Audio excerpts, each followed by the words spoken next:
Quick IAS compose your dream. Hello दोस्तों, quick IAS आपका स्वागत है। हमारे चैनल द्वारा लगातार एनसीईआरटी क्लास प्रोवाइड कराई जा रही है। यह एनसीईआरटी जो हिस्ट्री की क्लास 12 के एनसीईआरटी का पार्ट 1 है। इसमें जो है प्राचीन भारत के इतिहास के बारे में बताया गया है। इस वीडियो को अंत तक देखिएगा। इसमें जो है 16 महाजनपदों के बारे में और मौर्य साम्राज्य के बारे में डिटेल में जानकारी दी गई है। अशोक के अभिलेखों के बारे में डिटेल में बताया गया है और अभिलेखों के बारे में बताया गया है। बहुत अच्छे से इसको देखिएगा। कहीं कोई डाउट होता है कमेंट करके पूछिएगा, उसका जवाब आपको दिया जाएगा। आप लोग चैनल को सब्सक्राइब कर लीजिएगा, बेल आइकन को जरूर प्रेस कर लीजिएगा, जिससे इस तरह क्लास आपको लगातार मिलती रहे। ठीक है, हम लोग शुरू करते हैं सीधे लेसन की ओर। यह क्लास 12 हिस्ट्री एनसीईआरटी का दूसरा चैप्टर है। एंशिएंट हिस्ट्री में प्राचीन भारत के इतिहास में हम इसमें राजा, किसान और नगर अर्थात 600 ईसा पूर्व से लेकर के और 600 ईस्वी तक का पूरा इतिहास पढ़ेंगे। इसमें 16 महाजनपद, इन सब के बारे में डिटेल में यहाँ पर दिया गया है। जबकि पहला चैप्टर हमने हड़प्पा सभ्यता के बारे में पढ़ा था। यहाँ लिखा हुआ है कि हड़प्पा सभ्यता के बाद 1500 वर्षों के लंबे अंतराल में उपमहाद्वीप के विभिन्न भागों में कई प्रकार के विकास हुए हैं। तो अगर आपसे पूछा जाए उपमहाद्वीप किसे कहते हैं, तो भारत, पाकिस्तान, नेपाल, भूटान और बांग्लादेश को मिला करके उपमहाद्वीप कहा जाता है। ठीक है, यही वह काल था जब सिंधु नदी और इसकी उपनदियों के किनारे रहने वाले लोगों द्वारा ऋग्वेद का लेखन किया गया।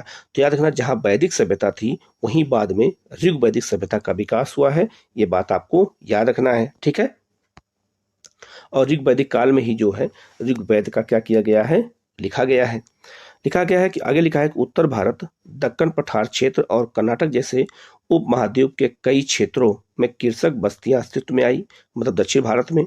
साथ ही दक्कन और दक्षिण भारत के क्षेत्रों में जो है चरवाहा बस्तियों के प्रमाण भी मिलते हैं।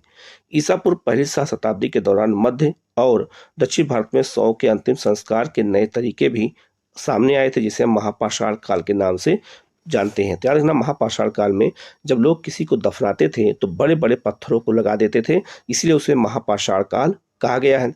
कई स्थानों पर पाया गया है। इन शवों के साथ विभिन्न प्रकार के लोहे से बने उपकरण और हथियारों को भी दफनाया जाता था। ऐसी परंपरा था कि लोग जो है अगर वो स्वर्ग में जाते हैं या जो है क्या कहते हैं, जब जो है क्या कहते हैं कि दूसरे लोक में जाते हैं तो उनको उन चीज़ों की आवश्यकता वहाँ महसूस होती है, तो इसीलिए लोग उस चीज़ों को रख करके दफना देते थे। आगे लिखा है, ईसा पूर्व 6ठी शताब्दी से नए परिवर्तनों के प्रमाण मिलते हैं। शायद इनमें से सबसे ज़्यादा मुखर आरंभिक राज्यों, साम्राज्यों और रजवाड़ों का विकास है। इन राजनीतिक प्रक्रियाओं के पीछे कुछ अन्य परिवर्तन थे। इसका पता कृषक कृषि उपज को संगठित करने के तरीके से चलता है। इसी के साथ साथ लगभग पूरे उपमहाद्वीप में नए नगरों का उदय होता है। तो याद रखना, 6ठी शताब्दी ईसा पूर्व में हमारे पूरे उत्तर भारत में 16 महानगरों का उदय हुआ था, जिसे हम 16 महाजनपद काल कहते हैं। आगे लिखा है, इतिहासकार इस प्रकार के विकास का आकलन करने के लिए अभिलेखों, ग्रंथों, सिक्कों और जो है चित्रों जो के जैसे विभिन्न प्रकार के स्रोतों का अध्ययन करते हैं। तो अभिलेखों के अध्ययन और सिक्कों के अध्ययन और ग्रंथों के अध्ययन से पता चला कि उस काल में क्या क्या इतिहास और कैसे घटनाएं घटी थी। जैसा कि हम आगे पढ़ेंगे, यह एक जटिल प्रक्रिया है और आपको यह भी आभास होगा कि इन स्रोतों के विकास की पूरी कहानी नहीं मिल पाती है, क्योंकि अभी भी इतिहास को लिखने में इन स्रोतों का काफी महत्वपूर्ण योगदान रहा है, जबकि वो अधूरे भी हैं। यहाँ एक जो है अभिलेख लिखा है, ये सांची में पाया गया था। यह अशोक का अभिलेख है, इसमें जो है पाली भाषा का उपयोग किया गया, उसी चीज को यहाँ दिखाया गया है। अब आगे बढ़ते हैं। तो याद रखना, पहली बार अभिलेखों को पढ़ा किसने था, तो उनके बारे में दिया गया है। तो याद रखना, जो है प्रिंसेप नामक जो है एक विद्वान थे। इन्होंने 1830 के दशक 1837 में मेनली था, जो है इन्होंने पहली बार अशोक के अभिलेख को पढ़ा था और उसको उन्होंने बताया था, उसमें नाम लिखा था प्रियदर्शी। तो प्रियदर्शी की तुलना इन्होंने किससे किया, तो अशोक से किया था। ठीक है, तो अगर पूछा जाए कि अशोक के अभिलेखों को पहली बार किसने पढ़ा था, तो ये प्रिंसेप नामक जो है विद्वान ने पढ़ा था। तो लिखा है, भारतीय अभिलेख विज्ञान में एक उल्लेखनीय प्रगति जो है 1830 के दशक में हुई, जब ईस्ट इंडिया कंपनी के एक अधिकारी जेम्स प्रिंसेप ने ब्राह्मी और खरोष्टी लिपियों का अर्थ निकाला। तो अगर पूछा जाए आपसे कि अशोक के ब्राह्मी और खरोष्टी लिपियों का अर्थ पहली बार किसने निकाला है, तो जेम्स प्रिंसेप ने, और 1837 में इन्होंने पहली बार अशोक के अभिलेख को पढ़ने में इनको सफलता मिली थी। और प्रयास कब से किया था इन्होंने, तो 1830 से। इन लिपियों का उपयोग करके आरंभिक अभिलेखों और सिक्कों में जो है किया गया था। प्रिंसेप को पता चला कि अधिकांश अभिलेखों और सिक्कों पर प्रियदर्शी यानी मनोहर मुखाकृति वाले राजा का नाम मिलता है। कुछ अभिलेखों पर राजा का नाम जो है अशोक लिखा था। अच्छा, इसीलिए जो है इन्होंने कहा कि जो है अशोक किसकी उपाधि थी, अशोक की उपाधि क्या थी, तो प्रियदर्शी थी। इसीलिए प्रियदर्शी की तुलना किससे की गई, अशोक की गई, मतलब उसकी साम्यता स्थापित किया गया और कहा गया कि जो प्रियदर्शी उपाधि है वो अशोक की ही उपाधि थी। बौद्ध ग्रंथों के अनुसार अशोक सर्वाधिक प्रसिद्ध शासकों में से एक था। ठीक है, आगे लिखा है, इस शोध से आरंभिक भारत के राजनीतिक इतिहास के अध्ययन को नई दिशा मिली, क्योंकि भारतीय और यूरोपीय विद्वानों ने उपमहाद्वीप पर शासन करने वाले प्रमुख राजवंशों की वंशावलियों को पुनर्संरचना के लिए विभिन्न भाषाओं में लिखे अभिलेखों और ग्रंथों का उपयोग किया था। ठीक है, परिणाम स्वरूप 20वीं सदी के आरंभिक दशकों तक उपमहाद्वीप के राजनीतिक इतिहास का एक सामान्य चित्र तैयार हो गया। उसके बाद विद्वानों ने अपना ध्यान राजनीतिक इतिहास के संदर्भ की ओर लगाया और यह छानबीन करने की कोशिश की कि क्या राजनीतिक परिवर्तनों और आर्थिक और सामाजिक विकासों के बीच कोई संबंध था। मतलब ऐसा अनुमान लगाया गया और इसकी छानबीन इतिहासकारों ने शुरू कर दी। शीघ्र ही यह आभास हो गया कि इसमें संबंध तो थे, लेकिन संभवतः सीधे संबंध नहीं रहे होंगे। संबंध की तो उन्होंने पता लगाया, लेकिन सीधा संबंध था, इसके बारे में अभी भी इतिहास हमारा मौन है। अब हम लोग बात करते हैं 6ठी शताब्दी ईसा पूर्व में। याद रखना, जो है प्रारंभिक राज्य था और उसमें 16 महाजनपदों के बारे में हम यहाँ पर ध्यान से देखेंगे और 16 महाजनपद कहाँ कहाँ थे, उनकी क्या क्या राजधानियां थी, हम सबको विवरण के रूप में यहाँ पर एक मैप के बिल्कुल मैप के माध्यम से हम आपको समझाएंगे। ठीक है, तो लिखा हुआ है कि आरंभिक भारतीय इतिहास में 6ठी शताब्दी ईसा पूर्व को एक महत्वपूर्ण परिवर्तनकारी काल माना जाता है। इस काल को प्रायः आरंभिक राज्यों, नगरों, लोहे के बढ़ते प्रयोग और सिक्कों के विकास के साथ साथ जोड़ा जाता है। इसी काल में, मतलब याद रखना, जो 16 महाजनपद 6ठी शताब्दी ईसा पूर्व काल था, इसी काल में लोहे का विकास हुआ था, इसी काल में लोहे की खोज हुई थी। इसलिए लोहे के उपयोग ने जो है इस काल के महत्व को क्या किया है, बढ़ा दिया है। और अच्छा, यही काल था जो धार्मिक युग का काल था। तो इसी काल में आगे यहाँ लिखा भी है कि इसी काल का मतलब होता है 6ठी शताब्दी ईसा पूर्व में ही बौद्ध और जैन सहित विभिन्न दार्शनिक विचारधाराओं का विकास हुआ। तो बौद्ध धर्म और जैन धर्म का विकास भी कब हुआ था, तो 6ठी शताब्दी ईसा पूर्व में हुआ था। बौद्ध और जैन के बारे में हम अध्याय 4 में आरंभिक ग्रंथों में महाजनपद नाम से 16 राज्यों का उल्लेख मिलता है, इसको पढ़ेंगे आगे। तो याद रखना, बौद्ध ग्रंथ अंगुत्तर निकाय और जैन ग्रंथ भगवती सूत्र में हमें 16 महाजनपदों की जानकारी मिलती है और यह क्वेश्चन कई बार एग्जामों में पूछा भी गया है।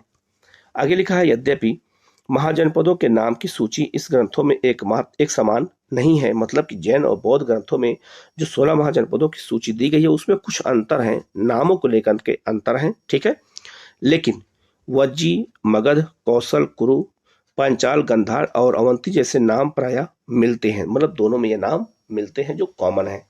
इससे यह स्पष्ट है कि उक्त महाजनपद सबसे महत्वपूर्ण महाजनपदों में गिने जाते होंगे। ठीक है, आगे लिखा है, अधिकांश महाजनपदों का राजा का शासन होता था, लेकिन गण और संघ के नाम से प्रसिद्ध राज्यों में कई लोगों का समूह शासन करता था। मतलब जिस समय महाजनपद था उस समय कई जो है गणतंत्रात्मक राज्य भी थे, जैसे वैशाली में, ठीक है, जैसे पिपलवन के मौर्य थे, ये सब थे।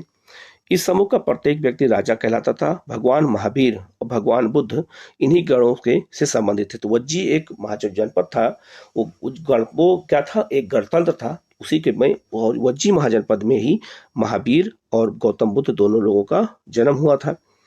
आगे लिखा है कि वज्जी संघ की ही भांति कुछ राज्यों में भूमि सहित अनेक आर्थिक स्रोतों पर राजा गण सामूहिक नियंत्रण रखते थे। तथा यद्यपि स्रोतों के अभाव में इन राज्यों के इतिहास पूरी तरह से लिखे नहीं जा सके हैं, लेकिन कई ऐसे राज्य लगभग हर 1000 साल बने रहे होंगे। मतलब गणराज्यों के बारे में विशेष जानकारी हमें नहीं मिलती है। प्रत्येक महाजनपद की एक राजधानी होती थी जिसे प्रायः किले से घेरा जाता था। किलेबंद राजधानियों के रखरखाव और प्रारंभिक सेनाओं और नौकरशाही के लिए भारी आर्थिक स्रोत की आवश्यकता होती थी। लगभग 6ठी शताब्दी ईसा पूर्व से संस्कृत में ब्राह्मणों ने धर्म शास्त्र नामक ग्रंथों की रचना शुरू की। इसमें शासक सहित अन्य के लिए नियमों का निर्धारण किया गया। यह अपेक्षा की जाती थी कि शासक क्षत्रिय वर्ग से ही होंगे, ठीक है, जैसा कि अध्याय 3 में आगे हम लोग देखेंगे। शासकों का काम किसानों, व्यापारियों और शिल्पकारों से कर और भेंट वसूलना माना जाता था। क्या वनवासियों और चरवाहों से भी कर के रूप में लिया जाता था, तो इनसे कर नहीं वसूला जाता था। आगे लिखा है कि हमें इतना तो ज्ञात है कि संपत्ति जुटाने का एक वैध उपाय पड़ोसी राज्यों पर आक्रमण करके धन इकट्ठा करना भी एक माना जाता था। मतलब उस समय लोग युद्ध करके भी जो है धन इकट्ठा करते थे। धीरे धीरे कुछ राज्यों ने अपनी अस्थायी सेनाएं और नौकरशाही तंत्र तैयार कर लिए और बाकी राज्य जो है अब भी सहायक सेना पर निर्भर थे।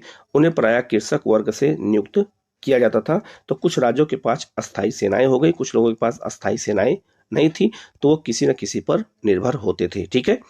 यहाँ कुछ महत्वपूर्ण चीजें दी गई हैं, पहले उसको देख लेते हैं कि अभिलेख किसे कहते हैं, तब आगे बढ़ते हैं। लिखा है कि अभिलेख उन्हें कहते हैं जो पत्थर, धातु या मिट्टी के बर्तन जैसे कठोर सतह पर जो है खुदे होते हैं। अभिलेखों में उन लोगों की उपलब्धियां, क्रियाकलाप या विचार लिखे जाते हैं जो इन्हें बनवाते हैं। मतलब जो राजा अभिलेख बनवाते हैं उन्हीं के उपलब्धियों, उन्हीं के विचार, उन्हीं के क्रियाकलापों के बारे में ही उल्लेख मिलता है, चाहे वो कोई भी राजा हो, चाहे वो अशोक हो, चाहे समुद्रगुप्त हो, कोई भी हो। आगे है, इनमें राजाओं के क्रियाकलापों और महिलाओं और पुरुषों द्वारा धार्मिक संस्थाओं को जो है दिए जा गए दान का ब्यौरा भी होता था। तो जो लोग दान वान करते थे उनके बारे में भी अभिलेखों में लिखा जाता था। यानी अभिलेख एक प्रकार से अस्थायी प्रमाण होते हैं और कई अभिलेखों में इनके निर्माण की तिथि भी खुद ही होती है। जिस पर तिथि नहीं मिलती है उनका काल निर्धारण आमतौर पर पूरा लिपि अथवा लेखन शैली के आधार पर काफी सुस्पष्टता से किया जाता था। उदाहरण के लिए लगभग 2000 मतलब 250 ईसा पूर्व में अक्षर आ को जो है इस प्रकार दिखाया गया। तो ये भाषा जो है ये पाली भाषा का शब्द है, उसी चीज को यहाँ पर बनाया गया है। आगे लिखा है, प्राचीनतम अभिलेख प्राकृत भाषाओं में लिखे जाते थे। प्राकृत उन भाषाओं को कहा जाता था जो जन सामान्य की भाषाएं होती थी। तो जन सामान्य की भाषा क्या थी उस समय? प्राकृत भाषा थी, और इसी में अभिलेख इसलिए लिखे जाते थे जिससे लोगों को समझ में आ जाए। इस अध्याय में जो है अजातशत्रु और अशोक जैसे शासकों के नाम प्राकृत भाषा में लिखे गए हैं, क्योंकि यह नाम प्राकृत अभिलेखों में से प्राप्त हुए हैं। आपको यहाँ तमिल, पाली और संस्कृत जैसी भाषाओं के शब्द भी मिलेंगे, क्योंकि इन भाषाओं में भी अभिलेख मिलते हैं। यह संभव है कि लोग अन्य भाषाएं भी बोलते थे, लेकिन इसका प्रयोग लेखन कार्य में नहीं किया जाता था। इसी चीज को यहाँ पर बताया गया है। आगे लिखा है कि जनपद का अर्थ एक ऐसे भूखंड से है जहाँ कोई जन, लोग, कुल या जनजाति अथवा जो है गांव मतलब रखता था या जो है बस जाता था, ठीक है। इस शब्द का प्रयोग प्राकृत या संस्कृत दोनों में मिलता है। तो प्राकृत और संस्कृत दोनों भाषाओं में जनपद शब्द का उल्लेख मिलता है। अब हम लोग मैप के थ्रू देखेंगे कि कौन सा महाजनपद कहाँ पर था, उसकी क्या क्या राजधानियां थी, तो इसी को हम यहाँ पर बता देंगे। जैसे ये आपका गंधार महाजनपद था और गंधार की राजधानी क्या थी? तक्षशिला थी। और कंबोज था, कंबोज की राजधानी पुष्पकलावती थी, ठीक है। यहाँ पर आपको देख सकते हैं कुरु महाजनपद की राजधानी इंद्रप्रस्थ थी। पांचाल की राजधानी जो है अहिछत्र थी। मथुरा की राजधानी, सूरसेन की राजधानी मथुरा थी। और मत्स्य की राजधानी विराटनगर थी जो आपका जयपुर में है। अवंती की राजधानी जो है उज्जैनी थी। और चेंदी की राजधानी सुक्तिमती थी। वश की राजधानी कौशाम्बी थी। काशी की राजधानी वाराणसी थी। और कौशल की राजधानी श्रावस्ती थी। मल्ल की राजधानी कुशीनगर थी। वज्जी की राजधानी वैशाली थी। मगध की राजधानी राजगीर थी। और अंग की राजधानी चंपा थी, ठीक है। और उस समय बंगाल को बंग कहते थे। तो ये कुछ महाजनपद थे। और एक आपका दक्षिण भारत में महाजनपद था, उसका नाम था अस्मक, ठीक है। तो कुछ महाजनपद थे, इनके बारे में यहाँ डिटेल में दिया गया। तो आप देख सकते हैं उत्तर प्रदेश और बिहार में ही लगभग सारे महाजनपद इकट्ठा हैं, और कुछ महाजनपद जो है आपके कहाँ हैं? तो वर्तमान पाकिस्तान में है, ठीक है। तो उसी चीज को यहाँ पर इसको दर्शाया गया है, ठीक है। आगे लिखा है जो है ओलिगार्की या जो है समूह शासन उसे कहते हैं जहां सत्ता पुरुषों के एक समूह के हाथ में होती है। आपने पिछले वर्ष जिस रोमन गणराज्य के बारे में पढ़ा था वह एक जो है कैसा समूह था? तो एक गणराज्य था, उसी के बारे में यहाँ बताया गया है। अब बात करेंगे 16 महाजनपदों में मगध। 16 जो महाजनपद थे उसमें मगध ही सबसे ज्यादा शक्तिशाली क्यों था, तो हम पहले आपको बता देते हैं। तो मगध जो है वो गंगा नदी ये है और सोन नदी ये है, गंगा और सोन नदी के संगम पर ही मगध महाजनपद स्थित था। और मगध महाजनपद सबसे ज्यादा शक्तिशाली क्यों हुआ, क्योंकि इसके एक तरफ पहाड़ी थी और उस पहाड़ी में लोहा पाया जाता था। तो लोहे का उपयोग इन लोगों ने हथियार में और जो है कुटीर उद्योगों में किया। इसके बाद में यहाँ इन्हीं जंगलों में, पहाड़ी जंगलों में हाथियां होती थी जिसका उपयोग सेना में किया गया। और इसकी इसकी सुरक्षा जो है गंगा नदी और जो है सो नदी कर रही थी, जिससे बाहर से आक्रमण मगध पर नहीं किया जा सकता था। और यहाँ की जनसंख्या भी बहुत ज्यादा थी जो सेना में भर्ती होने के लिए उपलब्ध थे। यही सब कारण थे मगध राज्य के उत्कर्ष के, इसी के बारे में यहाँ पर बताया गया है। तो लिखा है 6ठी से 4ठी शताब्दी ईसा पूर्व में मगध आधुनिक बिहार सबसे शक्तिशाली महाजनपद बन गया।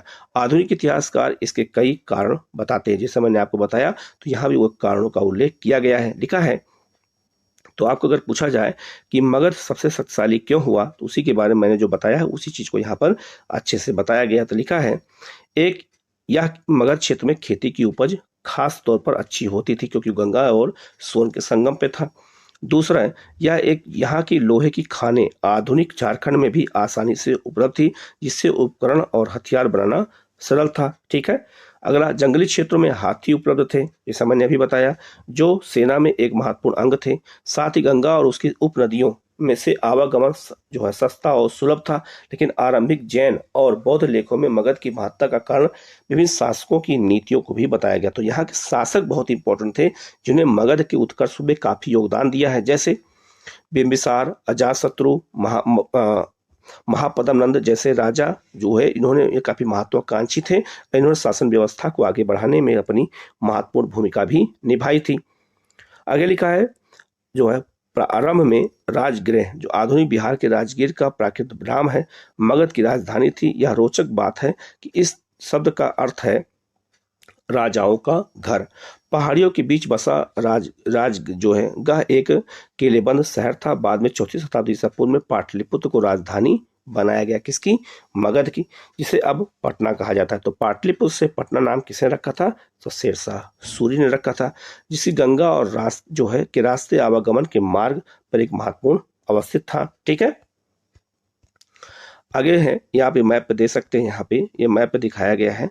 ये आपका जो है ये मगध का जो है वो जो किलेबंद होता था, जो किलेबंद किया गया था, उसी को दीवार को यहाँ पर ये दिखाया गया है कि उस समय जो है दीवार के सहारे इसको घेरा गया था, जिससे इसकी सुरक्षा आसानी से की जा सके। तो राजगीर की किलेबंद दीवार इसी तरह की थी, आप ये यहाँ पर देख सकते हैं। ठीक है। आगे बढ़ते हैं। लिखा है, भाषा और लिपि किसे कहते हैं, तो लिखा है अशोक के अभिलेख, जो अधिकांश अभिलेख प्राकृत में है। प्राकृत क्या थी, उनकी भाषा थी, जबकि पश्चिमोत्तर से मिले अभिलेख आरमाइक और यूनानी भाषा में है। तो आरमाइक किसकी भाषा थी, ये किसकी थी, ये ईरानियों की भाषा थी, और यूनानी भाषा यूनानियों की थी। प्राकृत के अधिकांश अभिलेख ब्राह्मी लिपि में लिखे गए हैं, जबकि पश्चिमोत्तर के कुछ अभिलेख खरोष्ठी लिपि में लिखे गए हैं। तो पश्चिमोत्तर भारत के अभिलेख किस लिपि में लिखे गए हैं, खरोष्ठी में लिखे गए हैं। आरमाइक और यूनानी लिपियों का प्रयोग अफगानिस्तान से मिले अभिलेखों में किया गया, क्योंकि वहाँ यही भाषा के लोग जानते थे। अब आपको इससे यह मालूम चल गया कि अशोक का जो अभिलेख है वो प्राकृत भाषा में है और 4 लिपियों में लिखे गए हैं। कौन कौन से, तो आरमाइक लिपि, यूनानी लिपि, ब्राह्मी लिपि और खरोष्ठी लिपि। इन 4 लिपियों में अशोक के हमें अभिलेख मिलते हैं। ठीक है। आगे बढ़ते हैं हम लोग। यहाँ लिखा है, एक आरंभिक साम्राज्य, तो लिखा है मगध के विकास के साथ साथ मौर्य साम्राज्य का उदय हुआ, और मौर्य साम्राज्य के संस्थापक चंद्रगुप्त मौर्य थे।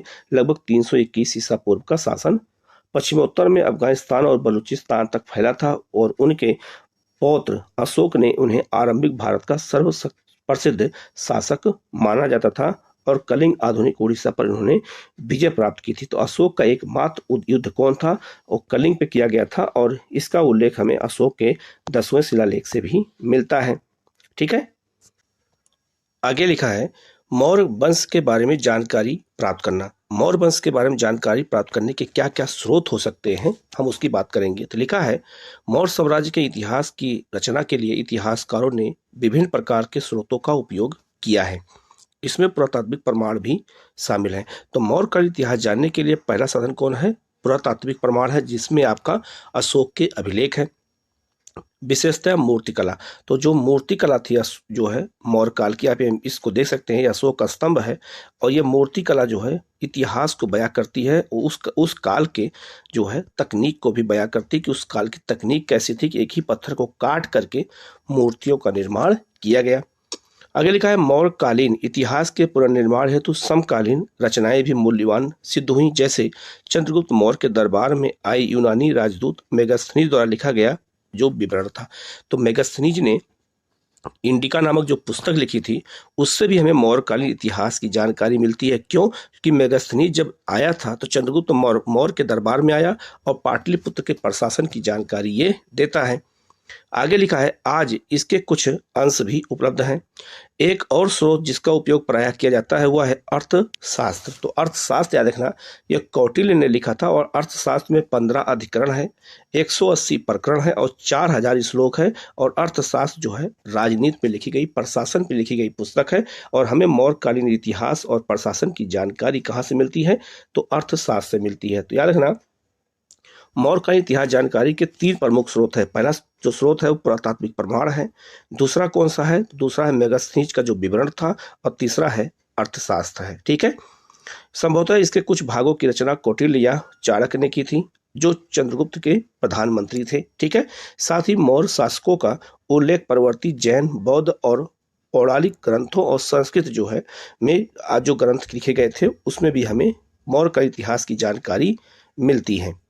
ठीक है, आगे लिखा है यद्यपि उक्त साक्ष्य बड़े उपयोगी हैं लेकिन पत्थरों और स्तंभों पर मिले अशोक के अभिलेख प्रायः सबसे मूल्यवान स्रोत माने जाते हैं। तो जो अशोक का अभिलेख है और जो मूर्तियां बनी थी, स्तंभ बने थे, ये सबसे मूल्यवान जो है मौर्य का इतिहास जानने के स्रोत माने जाते हैं। ठीक है, आगे लिखा है अशोक वह पहला सम्राट था जिसने अपने अधिकारियों और प्रजा के लिए संदेश प्राकृतिक पत्थरों और पॉलिश किए हुए स्तंभों पर लिखवाए थे। ठीक है, तो अपने अधिकारियों और प्रजा के लिए उसने जो आदेश जारी किया था, शासनादेश जारी किया था, वो इन्हीं स्तंभों और अभिलेखों पर लिखे गए थे।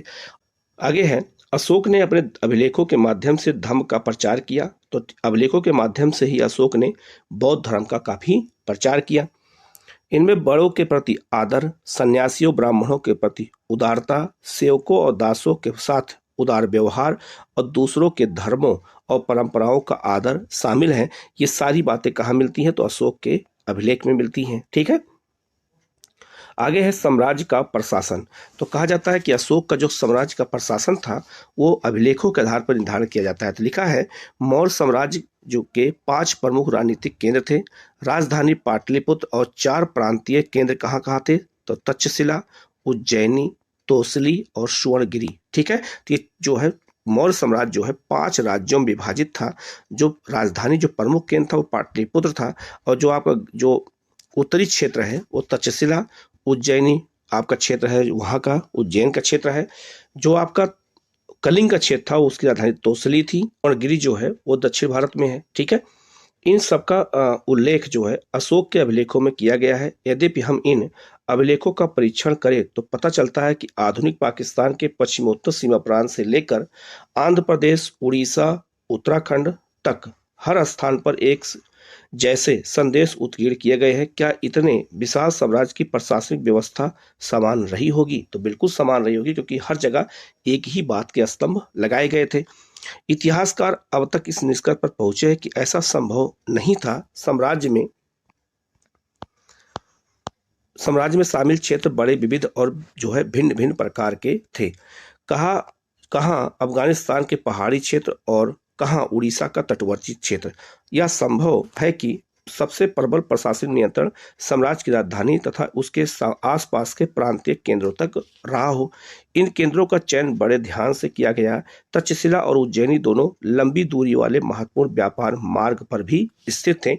तो उस समय तक्षशिला और उज्जैनी दोनों व्यापारिक मार्ग पे थे, जबकि सुवर्णगिरी जो है अर्थात सोने के पहाड़ कर्नाटक में सोने की खदान के लिए उपयोगी थी। तो सुवर्णगिरी वर्तमान में कहाँ है? कर्नाटक में। ये भी क्वेश्चन आपसे पूछा जा सकता है। अब यहाँ हम लोग मैप के आधार पर ये पता लगा सकते हैं कि अशोक का साम्राज्य कहाँ कहाँ पर था। तो कंदहार कहाँ है? अफगानिस्तान में है। मानसेरा, शहबाजगढ़ी, तक्षशिला पाकिस्तान में है। तो यहाँ से साम्राज्य अशोक का शुरू होता है और ये आपका कहाँ पहुँचता है? कलिंग अर्थात उड़ीसा तक, ठीक है। और अशोक के अभिलेख कहाँ कहाँ पाए गए आप देख सकते हैं। और दक्षिण भारत में इसके अभिलेख पाए गए हैं तो यहाँ गुजरात में गिरनार है, सोपारा है, ठीक है। और दक्षिण भारत में ब्रह्मगिरी और यहाँ तक पूरा जो आंध्र प्रदेश कर्नाटक का क्षेत्र है ये पूरा अशोक के साम्राज्य में था, ठीक है। और याद रखना ये पूरा जो क्षेत्र था यही अशोक के साम्राज्य की राजधानी थी। कौन सा? तो पाटलिपुत्र था, ठीक है। उज्जैनी यहाँ पर है, सांची यहाँ पर है और ये मेरठ, इन सब क्षेत्रों में अशोक के तमाम अभिलेख और स्तंभ लगाए गए थे जिसका विवरण इस मैप पे यहाँ पर दिया गया है, ठीक है। आगे बढ़ते हम लोग। लिखा है कि साम्राज्य के संचालन के लिए भूमि और नदियों दोनों मार्गों से आवागमन बना रहना अत्यंत आवश्यक था। तो उस समय साम्राज्य विस्तार के लिए नदियों का भी उपयोग करते थे और भूमि का भी उपयोग करते थे। राजधानी से प्रांतों तक जाने में कई सप्ताह या महीनों का समय लगता होगा। इसका अर्थ यह है कि यात्रियों के लिए खान पान की व्यवस्था और उनकी सुरक्षा की भी करनी पड़ती थी। यह स्पष्ट प्रतीत होता है कि सेना सुरक्षा का एक प्रमुख माध्यम रही होगी। मेगास्थनीज ने सैनिक गतिविधियों के संचालन के लिए एक समिति और 6 उप समितियों का उल्लेख किया था। कहाँ पर? तो पाटलिपुत्र में किया था, ठीक है। आगे लिखा है इनमें से एक का काम नौसेना का संचालन करना था। याद रखना जो मेगास्थनीज ने विवरण दिया था जो है समितियों का, उनमें 6 उप समितियां थी। तो पहले का काम क्या था? नौसेना का संचालन करना। दूसरी समिति का काम था यातायात और खान पान का संचालन करना। तीसरी का काम था पैदल सैनिकों का संचालन करना। चौथी का अश्वारोहियों का, पांचवी का रथरोहियों का और छठी का जो है काम हाथियों का संचालन करना था। तो सेना को इस तरह से अलग अलग बांट करके और उसका काम होता था।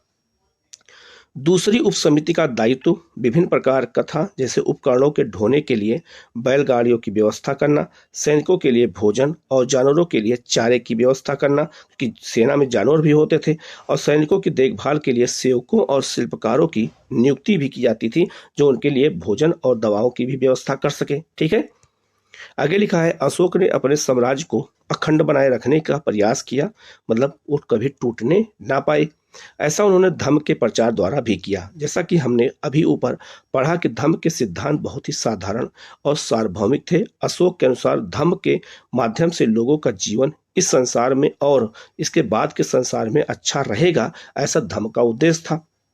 धम्म के प्रचार के लिए धम्म महामात्र जो है नाम के विशेष अधिकारियों की नियुक्ति की जाती थी। अगर आपसे पूछा जाए कि मौर्य काल में धम्म जो है महामात्र नामक अधिकारी का क्या काम होता था, तो धम्म के प्रचार के लिए नियुक्त किया था। किसने?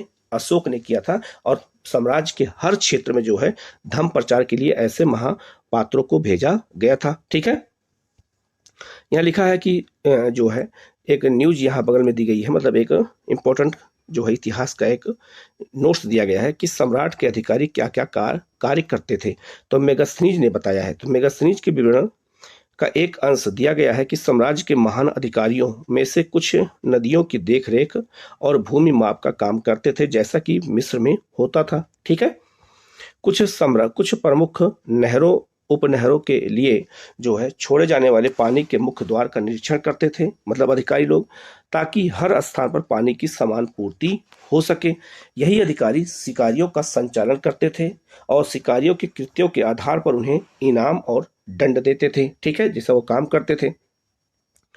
वह कर वसूली करते थे और भूमि से जुड़े सभी जो है व्यवसायियों का निरीक्षण करते थे। साथ ही लकड़हारों, बढ़ई, लोहारों और खननकर्ताओं का भी निरीक्षण करते थे। मतलब उस समय सबका निरीक्षण किया जाता था कि कौन क्या काम कर रहा है, तभी मौर्य साम्राज्य इतना विशाल और इतना जो है शक्तिशाली साम्राज्य भारत का बन सका, ठीक है। तो उसमें जो है अशोक का भी बहुत बड़ा योगदान था।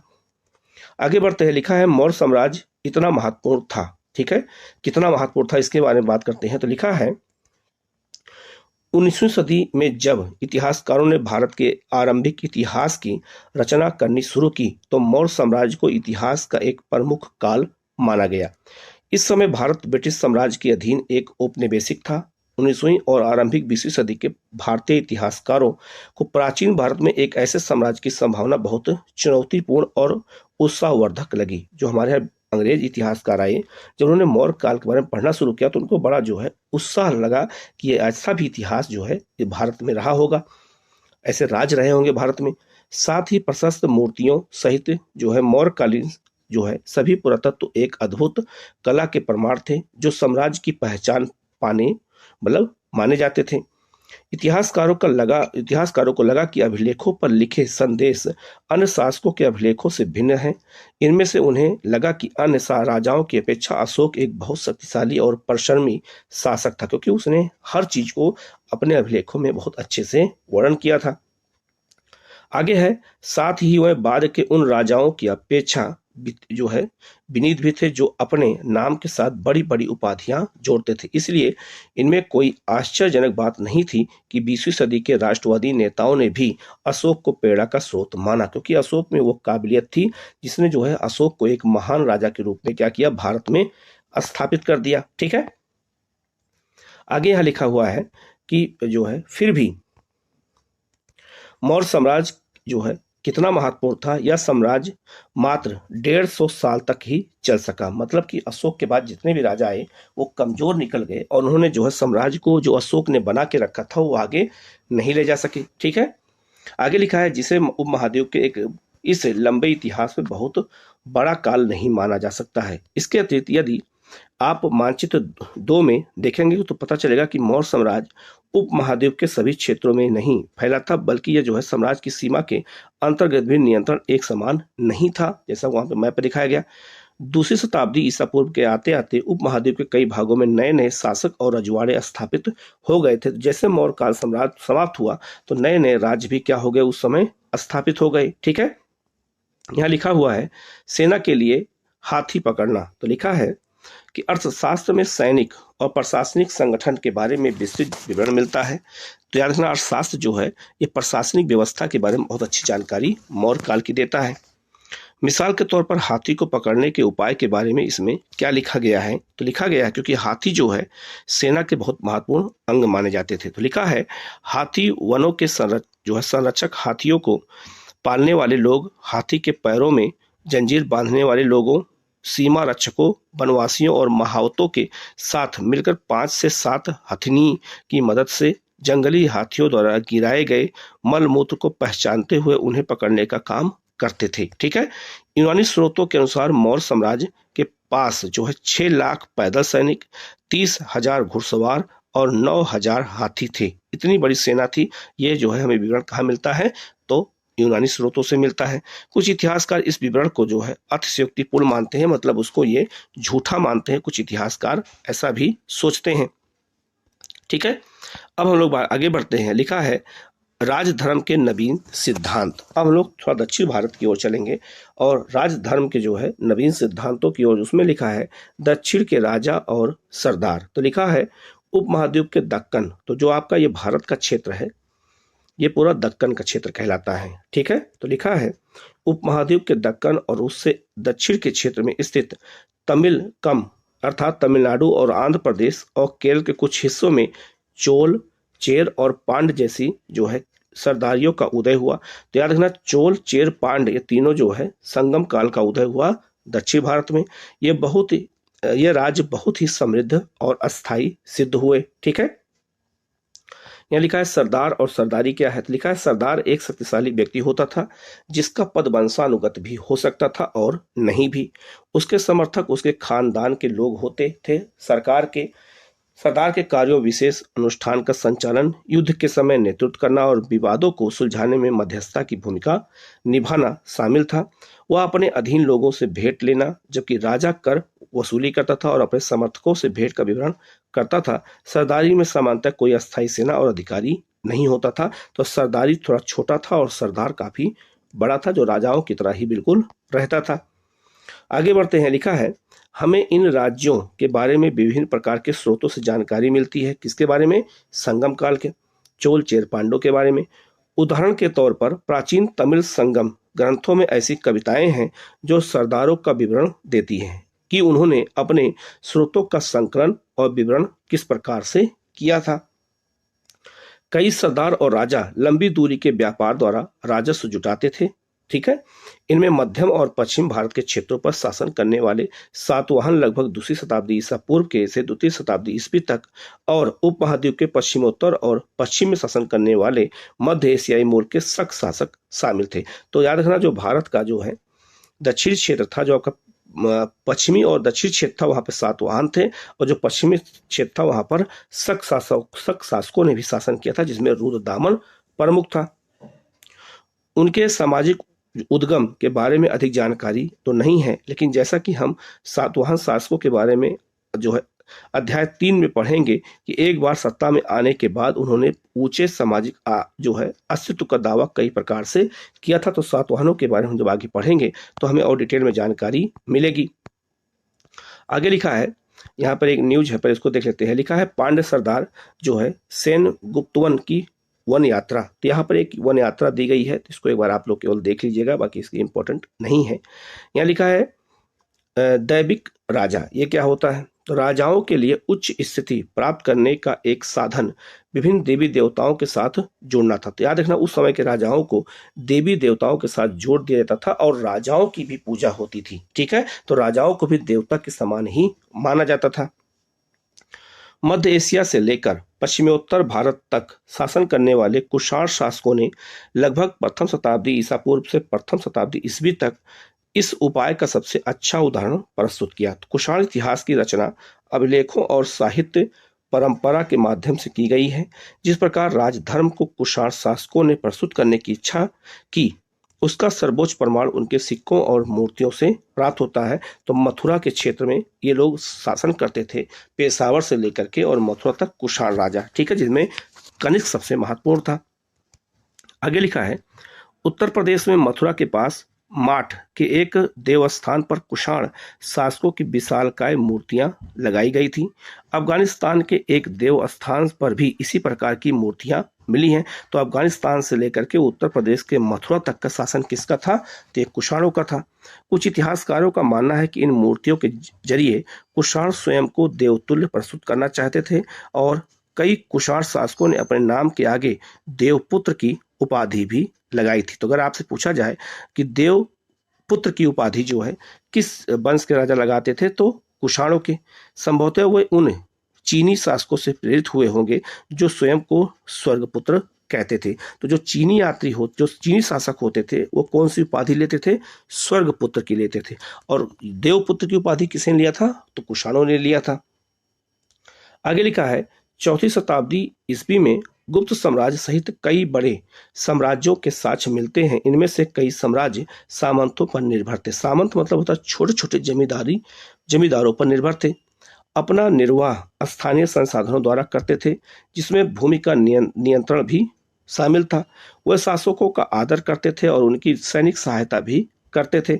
जो सामंत शक्तिशाली होते थे वह राजा भी बन जाते थे, और जो राजा दुर्लभ होते थे वह बड़े शासकों के अधीन हो जाते थे। मतलब कि अगर कोई सामंत के पास शक्ति ज़्यादा आ जाती थी तो वो कभी कभी राजा भी बन जाता था अपने पावरफुल के द्वारा, मतलब अपने साहस के द्वारा। आगे लिखा है, गुप्त शासकों का इतिहास साहित्य, सिक्कों और अभिलेखों की सहायता से लिखा गया। तो गुप्त राजाओं का इतिहास कैसे लिखा गया? साहित्य, सिक्कों और अभिलेखों की मदद से। साथ ही जो है कवियों द्वारा अपने राजा या स्वामी की प्रशंसा में लिखी प्रशस्तियां भी उपयोगी रहीं।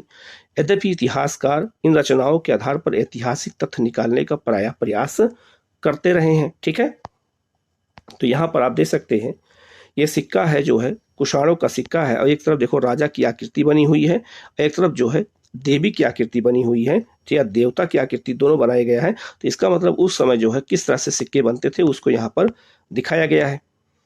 आगे है यहाँ पर, लेकिन उनके रचयिता तथ्यात्मक विवरण की अपेक्षा उन्हें काव्यात्मक ग्रंथ मानते हैं। उदाहरण के तौर पर इलाहाबाद स्तंभ अभिलेख के नाम से प्रसिद्ध प्रयाग प्रशस्ति की रचना हर्षेन, जो स्वयं एक गुप्त सम्राटों के संभवतः सबसे शक्तिशाली सम्राट समुद्रगुप्त के राज कवि थे, जो संस्कृत में थी। ठीक है, इसका मतलब क्या है मैं समझा देता हूँ। याद रखना, जो है ये प्रयाग प्रशस्ति है, ये किसका है? तो ये समुद्रगुप्त का है। और इसको लिखा किसने था? तो समुद्रगुप्त का राजकवि कौन था? हर्षेन, इन्होंने ही लिखा था। इसे इलाहाबाद स्तंभ लेख भी कहा जाता है, और इसमें जो है ये कविता के रूप में लिखा गया। तो समुद्रगुप्त के इतिहास को किस रूप में प्रस्तुत किया गया? कविता के रूप में प्रस्तुत किया गया। इसीलिए इस चीज को यहाँ पर आपको उदाहरण के रूप में बताया गया है। लिखा है, समुद्रगुप्त की प्रशस्ति क्या है? यह प्रयाग प्रशस्ति का एक जो है अंश यहाँ पर दिया गया है। तो लिखा है, धरती पर उनका कोई प्रतिद्वंदी नहीं था। ये किसके बारे में बात हो रही है? समुद्रगुप्त के बारे में। और इसमें बुराई कभी नहीं लिखी जाती थी, अच्छाइयाँ ही लिखी जाती थी, इसीलिए कभी कभी ये पक्षपातपूर्ण भी माना जाता है। तो लिखा है, अनेक गुणों और शुभ कार्यों से संपन्न होने उन्होंने अपने पैर के तलवे से अन्य राजाओं के यश को मिटा दिया, मतलब युद्ध में उनको क्या किया? हरा दिया। वह परमात्मा पुरुष हैं, साधु भले ही समृद्ध और असाधु बुरे के विनाश के कारण हैं। वह अज्ञेय हैं, उनके कोमल हृदय को भक्ति और विनय से ही बस में किया जा सकता है। मतलब ये प्रशंसा लिखी गई है किसकी? समुद्रगुप्त की। और नीचे ये भी लिखा गया है कि वह देवताओं कुबेर, वरुण, इंद्र और यम जैसे देवताओं के तुल्य हैं। ये किसके बारे में बताया गया है? तो समुद्रगुप्त के बारे में बताया गया है। ठीक है, यहाँ पर जो है एक बलुआ पत्थर से निर्मित जो है कुषाण राजा की मूर्ति यहाँ पे दी गई है, आप देख सकते हैं, जिसमें यूनानी प्रभाव है। और इनको बिल्कुल जो है बहुत बड़ा सा जो है कोट पहने हुए इन राजाओं को दिखाया गया है और इनकी तलवार भी दिखाई गई है। तो इसका मतलब है कि इन पे यूनानी प्रभाव भी रहा होगा। ठीक है, आगे बढ़ते हैं। यहाँ एक झील के बारे में बताया गया है, पर इसको बता देते हैं। गुजरात की सुदर्शन झील। तो गुजरात की सुदर्शन झील का जो निर्माण किया गया था वो चंद्रगुप्त मौर्य ने कराया था। इसकी मरम्मत किसने कराई थी? अशोक ने, रुद्रदामन ने और स्कंदगुप्त ने कराई थी। तो इसकी जानकारी हमें कहाँ से मिलती है? जूनागढ़ अभिलेख से मिलती है, जो रुद्रदामन शक राजा का था। ठीक है, तो इस झील का निर्माण क्यों कराया गया था? तो लिखा है, सुदर्शन झील एक कृत्रिम जलाशय था, मतलब कृत्रिम में प्राकृतिक नहीं था। हमें इसका ज्ञान लगभग 2वीं शताब्दी ईसा ईस्वी के संस्कृत के एक पाषाण अभिलेख से होती है। इस अभिलेख को शक शासक रुद्रदामन की उपलब्धियों का उल्लेख करने के लिए बनाया गया था। ये भी याद रखना, ये जूनागढ़ अभिलेख से जानकारी मिलती है जो रुद्रदामन का है। और जूनागढ़ अभिलेख भारत का पहला संस्कृत भाषा में लिखा गया अभिलेख है, ये भी याद रखना।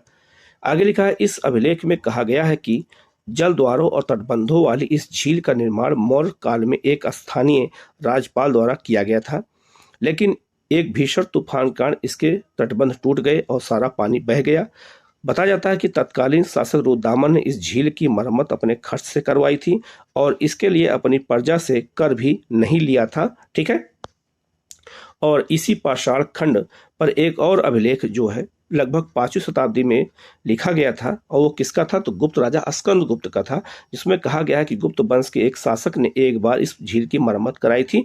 और वो कौन था? तो वो स्कंदगुप्त था। उसका भी जूनागढ़ अभिलेख मिलता है और उन्होंने भी इसकी मरम्मत कराई थी। ठीक है, अब हम लोग आगे बढ़ते हैं। यहाँ लिखा हुआ है, बदलता हुआ देहात। जो हमारा गांव का क्षेत्र था वो कैसे बदल रहा है, अब उसके बारे में बात करेंगे। तो लिखा है, जनता में राजा की छवि क्या थी? तो जनता जो थी उसमें राजा की छवि क्या थी, इसके बारे में देखेंगे। तो लिखा है, राजाओं के बारे में प्रजा क्या सोचती थी? स्वाभाविक है कि अभिलेखों से सभी जवाब नहीं मिलते। वस्तुतः साधारण जनता द्वारा राजाओं के बारे में अपने विचारों और अनुभव के जो है विवरण कम ही छोड़े गए हैं। फिर भी इतिहासकारों ने इसका निराकरण करने का प्रयास किया। उदाहरण के तौर पर जातक और पंचतंत्र जैसे ग्रंथों में वर्णित कथाओं की समीक्षा करके इतिहासकारों ने पता लगाया कि इनमें से अनेक कथाओं के स्रोत मौखिक किस्से और कहानियां थी। तो जातक जो है इसमें बौद्ध धर्म के बुद्ध के पूर्व जन्मों की कहानियां मिलती हैं, और पंचतंत्र जो विष्णु शर्मा ने लिखा था इसमें जो है आम जनता की कहानियों के बारे में बताया गया है, जानवरों की कहानियों के बारे में बताया गया है। ठीक है, आगे लिखा है, जिसे बाद में लिपिबद्ध किया गया जाता था। जातक कथाएं अब पहली शताब्दी ईस्वी में के मध्य में पाली भाषा में लिखी गई थी। और याद रखना, इसमें जो है 550 कहानियां बुद्ध के पूर्व जन्मों की कहानियां हमें मिलती हैं।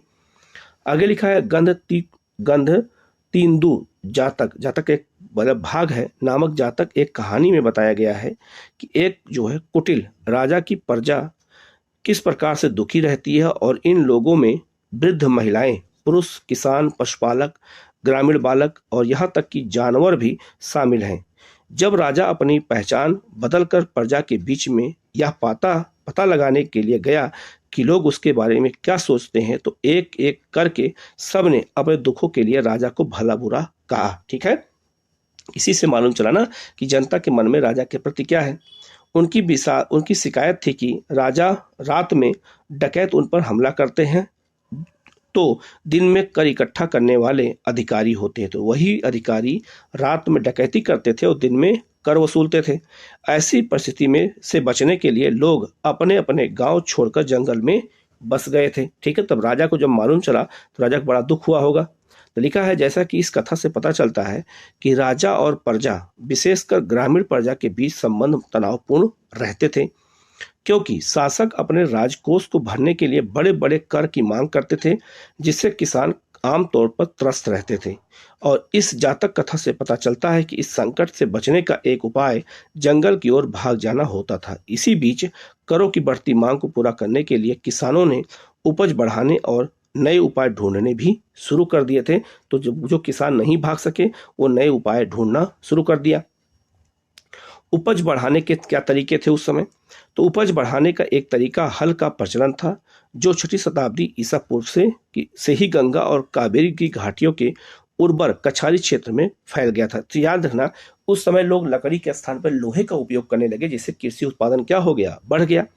जिन क्षेत्रों में भारी वर्षा होती थी वहां लोहे के फाल वाले हलों के माध्यम से उर्वर भूमि की जुताई की जाने लगी, तो इससे उत्पादन क्या हो जाएगा, बढ़ जाएगा। इसके अलावा और क्या किया, गंगा की घाटी में धान की रोपाई की वजह से उपज में भारी वृद्धि होने लगी। हालांकि किसानों को इसके लिए कमर तोड़ मेहनत भी करनी पड़ती थी। ठीक है, आगे लिखा है, यद्यपि लोहे के फाल वाले हल की वजह से फसलों की उपज बढ़ने लगी, लेकिन ऐसे हलों का उपयोग उपमहाद्वीप के कुछ ही क्षेत्रों में हो सकता था, जहां पे पानी बरसने की उपलब्ध मतलब पानी उपलब्ध था, और जो है जहां मिट्टी उपजाऊ थी वहीं पर ऐसा उपयोग हो सका। आगे लिखा है, पंजाब और राजस्थान जैसे अर्धशुष्क जमीन वाले क्षेत्रों में लोहे के फाल वाले हल का प्रयोग 20वीं सदी में शुरू हुआ। मतलब वहां बहुत लेट हुआ, तो वहां फसल उत्पादन भी कम होगा। जो किसान उपमहाद्वीप के पूर्वोत्तर और मध्य जो है पर्वतीय क्षेत्रों में रहते थे, उन्होंने खेती के लिए कुदाल का उपयोग किया, जो ऐसे इलाके के लिए कहीं अधिक उपयोगी था। ठीक है, आगे लिखा है, उपज बढ़ाने का एक और तरीका कुओं, तालाबों और कहीं कहीं नहरों के माध्यम से सिंचाई करना भी था। तो जब सिंचाई की सुविधा अच्छी हो जाएगी तभी उपज बढ़ेगी। व्यक्तिगत लोगों, कृषक समुदायों से मिलकर सिंचाई के साधन निर्मित किए। व्यक्तिगत तौर पर तालाबों, कुओं और नहरों जैसे सिंचाई साधन निर्मित करने वाले लोग प्रायः राजा या प्रभावशाली लोग थे, जिन्होंने अपने इन कामों का उल्लेख अभिलेखों में करवाया था। तो जिन लोगों ने नहरों, तालाबों का, कुओं का निर्माण कराया, उन लोगों ने अभिलेखों में ऐसी बातें लिखी कि हमने ये काम अपने ग्रामीण जनता या अपने क्षेत्र के लिए किया था। आज भी ऐसा होता है। आगे बढ़ते हैं, लिखा है, ग्रामीण समाज में विभिन्नताएं क्या थी? यद्यपि खेती की इन नई तकनीकों से उपज तो बढ़ी, लेकिन इसके साथ ही समान नहीं थे। इस बात के प्रमाण मिलते हैं कि खेती से जुड़े लोगों में उत्तरोत्तर भेद बढ़ता जा रहा था। कहानियों में, विशेषकर बौद्ध कथाओं में, भूमिहीन खेतिहर, श्रमिकों, छोटे किसानों और बड़े बड़े जमींदारों का उल्लेख मिलता है। पाली भाषा में गृहपति का प्रयोग छोटे किसानों और जमींदारों के लिए किया जाता था। पाली भाषा में बड़े बड़े जमींदार और ग्राम प्रधान शक्तिशाली माने जाते थे, जो प्रायः किसानों पर नियंत्रण रखते थे। ठीक है, ऐसी व्यवस्थाएं थी। आगे लिखा है, ग्राम प्रधान का पद प्रायः वंशानुगत होता था। आरंभिक तमिल संगम साहित्य से भी गांव में रहने वाले विभिन्न वर्गों के लोगों का उल्लेख मिलता है, जैसे बेल्लाहार। तो बेल्लाहार या बड़े जमींदार कहते थे। हलवाला या उल्लव दास जो है उड़ीमई। या संभव है कि वर्गों की यह विभिन्नता भूमि के स्वामित्व, श्रम और नई प्रौद्योगिकी के उपयोग पर आधारित थे। मतलब उस समय भी गांव में जमींदार भी होते थे और किसान भी होते थे, जो एक दूसरे पर निर्भर भी होते और उनका अत्याचार भी करते थे।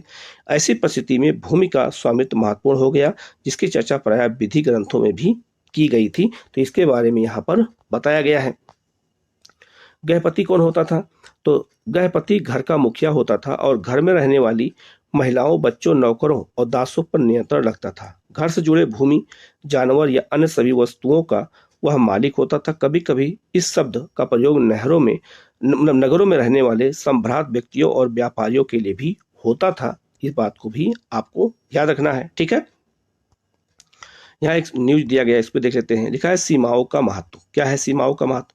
तो लिखा है, मनुस्मृति आरंभिक भारत का सबसे प्रसिद्ध विधि ग्रंथ है। इसे संस्कृत भाषा में 2वीं शताब्दी ईसा पूर्व और 2वीं शताब्दी ईस्वी के बीच लिखा गया था। मतलब शुंग काल में यह पूरा हुआ था। इस ग्रंथ में राजा को यह सलाह दी गई है। तो राजा को मनुस्मृति में क्या सलाह दी गई है? लिखा है, चूंकि सीमाओं की अब अनभिज्ञता के कारण विश्व में बार बार विवाद पैदा होते हैं, इसलिए उसे सीमाओं की पहचान करने के लिए गुप्त निशान जमीन में गाड़ कर रखने चाहिए, जैसा कि पत्थर, हड्डियां, गाय के बाल, भूसी, राख, पट्टे, गाय के जो है सूखे गोबर, ईंट, कोयला, कंकड़ और रेत। उसे सीमाओं पर इसी प्रकार से और तत्व भूमि में छुपा कर गाड़ देना चाहिए जो समय के साथ नष्ट हो गए होंगे। तो ऐसा जो है सीमाओं का सीमांकन करने के लिए किया जाता रहा होगा। ठीक है, आगे बढ़ते हैं। लिखा है, भूमिदान और नए संभ्रात ग्रामीण। तो जो भूमिदान देने की जो व्यवस्था शुरू हुई और नए संभ्रात ग्रामीण मतलब ग्रामीण जो काफी संपन्न थे, अमीर थे, उनके बारे में जानकारी यहाँ पर दी गई है। आगे लिखा है, ईस्वी की आरंभिक शताब्दियों से ही भूमिदान के प्रमाण मिलते हैं। तो भूमिदान दिया जाता था प्राचीन काल में ही। इनमें से कई का उल्लेख अभिलेखों में मिलता है। इनमें से कुछ अभिलेख पत्थरों पर लिखे गए थे, लेकिन अधिकांश ताम्र पत्रों पर खुदे हुए थे। तो बहुत सारे अभिलेख पत्थर पर लिखे जाते थे और बहुत सारे ताम्र पत्रों पर होते थे, जिन्हें संभवतः उन लोगों को प्रमाण के रूप में दिया जाता था जो भूमिदान लेते थे। जो भूमिदान लेते थे उन्हें प्रमाण के रूप में देते थे कि ये जमीन तुम्हें भूमि के रूप में जो है दान के रूप में दी गई है। ठीक है, भूमिदान के जो प्रमाण मिले हैं वो साधारण तौर पर धार्मिक संस्थाओं या ब्राह्मणों को दिए जाते थे। तो उस समय धार्मिक संस्थाओं को और ब्राह्मणों को ही भूमिदान मिलता था।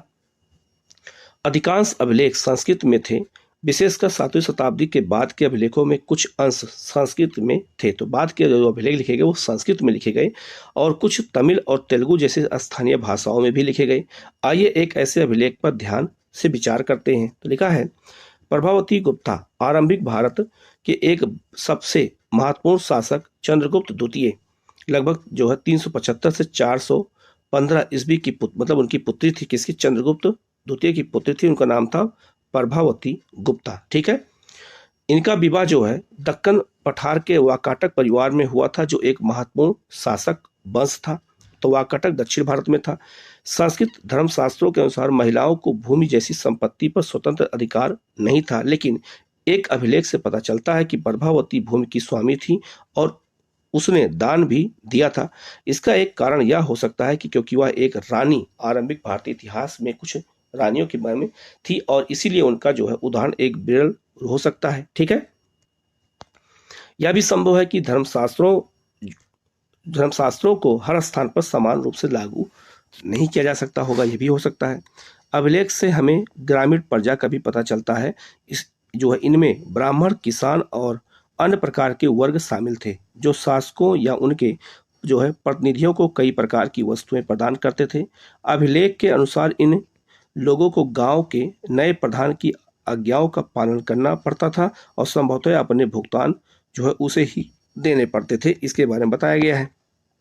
आगे लिखा है, इस प्रकार भूमिदान अभिलेख देश के कई हिस्सों में प्राप्त हुए हैं। क्षेत्रों में दान में दी गई भूमि की माप में अंतर है। कहीं कहीं छोटे छोटे टुकड़े तो कहीं कहीं बड़े बड़े क्षेत्र दान में दिए गए थे। साथ ही भूमिदान में दान प्राप्त करने वाले लोगों के अधिकारों में भी क्षेत्रीय परिवर्तन मिलते हैं। इतिहासकारों में भूमिदान का प्रभाव इस गर्म वाद विवाद का विषय बना हुआ है। कुछ इतिहासकारों का मानना है, मतलब भूमिदान को लेकर के काफी विवाद है।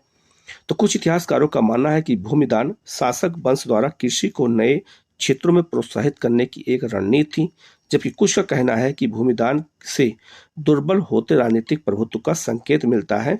ठीक है, कि राजा का शासन सामंतों पर दुर्बल होने लगा तो उन्होंने भूमिदान के माध्यम से अपने समर्थक जुटाने प्रारंभ कर दिया, मतलब समर्थन के लिए भूमिदान देना प्रारंभ कर दिया। आगे लिखा है, उनका यह भी मानना है कि राजा स्वयं को उत्कृष्ट स्तर के मानव के रूप में प्रदर्शित करना चाहता था। ठीक है, और उनका नियंत्रण ढीला होता जा रहा था, इसीलिए वे अपनी शक्ति का आडंबर प्रस्तुत करना चाहते थे, इसीलिए उन्होंने भूमिदान दिया था। ये इसके बारे में बताया गया है। प्रभावती गुप्ता और दंगुल गांव, ये क्या है? तो प्रभावती गुप्ता ने अपने अभिलेख में जो है यह कहा है कि प्रभावती ग्राम कुटुंबों गांव के गृहस्थ और कृषक ब्राह्मणों और दंगुल गांव के अन्य वासियों को आदेश देती है। कौन? प्रभावती गुप्ता। क्या कहती है? आपको ज्ञात हो कि जो कार्तिक शुल्क जो है पक्ष की द्वादशी तिथि को धार्मिक पुण्य प्राप्ति के लिए इस ग्राम को जल अर्पण के साथ जो है आचार्य चलान स्वामी को दान दिया गया, उनको इस सभी आदेशों का पालन करना चाहिए। तो मतलब जो भूमि दान दिया गया था एक गांव में, उसी के बारे में उन्होंने अभिलेख में जो जानकारी दी थी वही यहाँ पर लिखा गया है। ठीक है, यह एक जानकारी और दी गई है। लिखा हुआ है कि एक छोटे गांव का जीवन, लिखा है हर्ष चरित्र। हर्ष चरित्र जो है बाण भट्ट की हर्ष चरित्र थी। तो हर्ष चरित्र संस्कृत में लिखी गई कन्नौज के शासक हर्षवर्धन की जीवनी है।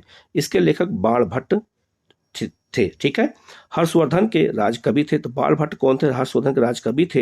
इन्होंने जो है हर्षवर्धन की जीवनी लिखी थी हर्ष चरित्र के नाम से। यह उस ग्रंथ का एक अंश है जिसमें विंध्य क्षेत्र के जंगल के किनारे की एक बस्ती के जीवन का एक अति विरल चित्रण किया गया है। तो क्या किया गया है? लिखा है बस्ती के किनारे का अधिकांश क्षेत्र जंगल है और यहाँ धान की उपज वाली जो है खलिहान उपजाऊ भूमि के हिस्सों को छोटे किसानों ने आपस में बांट लिया। यहाँ के अधिकांश लोग कुदाल का प्रयोग करते हैं और क्योंकि जो है घास से भरी भूमि में हल चलाना मुश्किल था। बहुत कम हिस्से साफ हैं जो उसकी काली मिट्टी वाले लोहे जैसे सख्त हैं। ठीक है, तो काली मिट्टी क्षेत्र का उल्लेख भी यहाँ हो गया एक तरह से। यहाँ लोग पेड़ की छाल के जो है गट्ठर लेकर चलते हैं और फूलों से भरे अनगिनत बोरे, असली और सन जो है अलसी और सन भरी मात्रा में शहद जो है मोरपंख, मोम, लकड़ी और घास के बोझ लेकर के आते जाते हैं। मतलब ग्रामीण क्षेत्रों की जो स्थिति थी उसी के बारे में चित्रण किया गया है। ग्रामीण महिलाएं रास्ते में बसे गांव में जाकर बेचने को तत्पर रहती हैं। उनके सिरों पर जंगल से एकत्र किए गए फलों की टोकरियां थीं। तो एक गांव का चित्रण जो है हमें हर क्षेत्र में मिलता है, उसी के बारे में यहाँ पर बताया गया है। ठीक है, हम लोग आगे बढ़ते हैं। लिखा है भूमिदान के प्रचलन से राज्य तथा किसानों के बीच संबंध की झांकी मिलती है। ठीक है, लेकिन कुछ लोग ऐसे भी थे जिन पर अधिकारियों या सामंतों का नियंत्रण नहीं था, जैसे कि पशुपालक, संग्राहक जो चीज़ों को इकट्ठा करते थे, शिकारी, मछुआरे, शिल्पकार, घुमक्कर तथा लगभग एक ही स्थान पर रहने वाले जो शिल्पकार होते थे, और जगह जगह जो है घूमकर खेती करने वाले लोग। तो इन पर जो है किसका अधिकार नहीं होता था? सामंतों और अधिकारियों का। सामान्यतः ऐसे लोग अपने जीवन और जो है आदान प्रदान के विवरण नहीं रखते थे। तो ऐसे लोग नहीं रखते थे क्योंकि ये लोग अपने जो है भोजन की तलाश में हमेशा बिजी रहते थे, तो इनको इतिहास से कोई मतलब ज़्यादा नहीं था। व्यापार, नगर और व्यापार कैसा था? तो नए नगर। तो लिखा है आइए उन नगरों की बात करें जिनका विकास लगभग 6वीं शताब्दी ईसा पूर्व में हुआ था। ठीक है, उपमहाद्वीप के विभिन्न क्षेत्रों में हुआ। जैसा कि हमने पढ़ा है कि इनमें से अधिकांश नगर महाजनपदों की राजधानियां थी।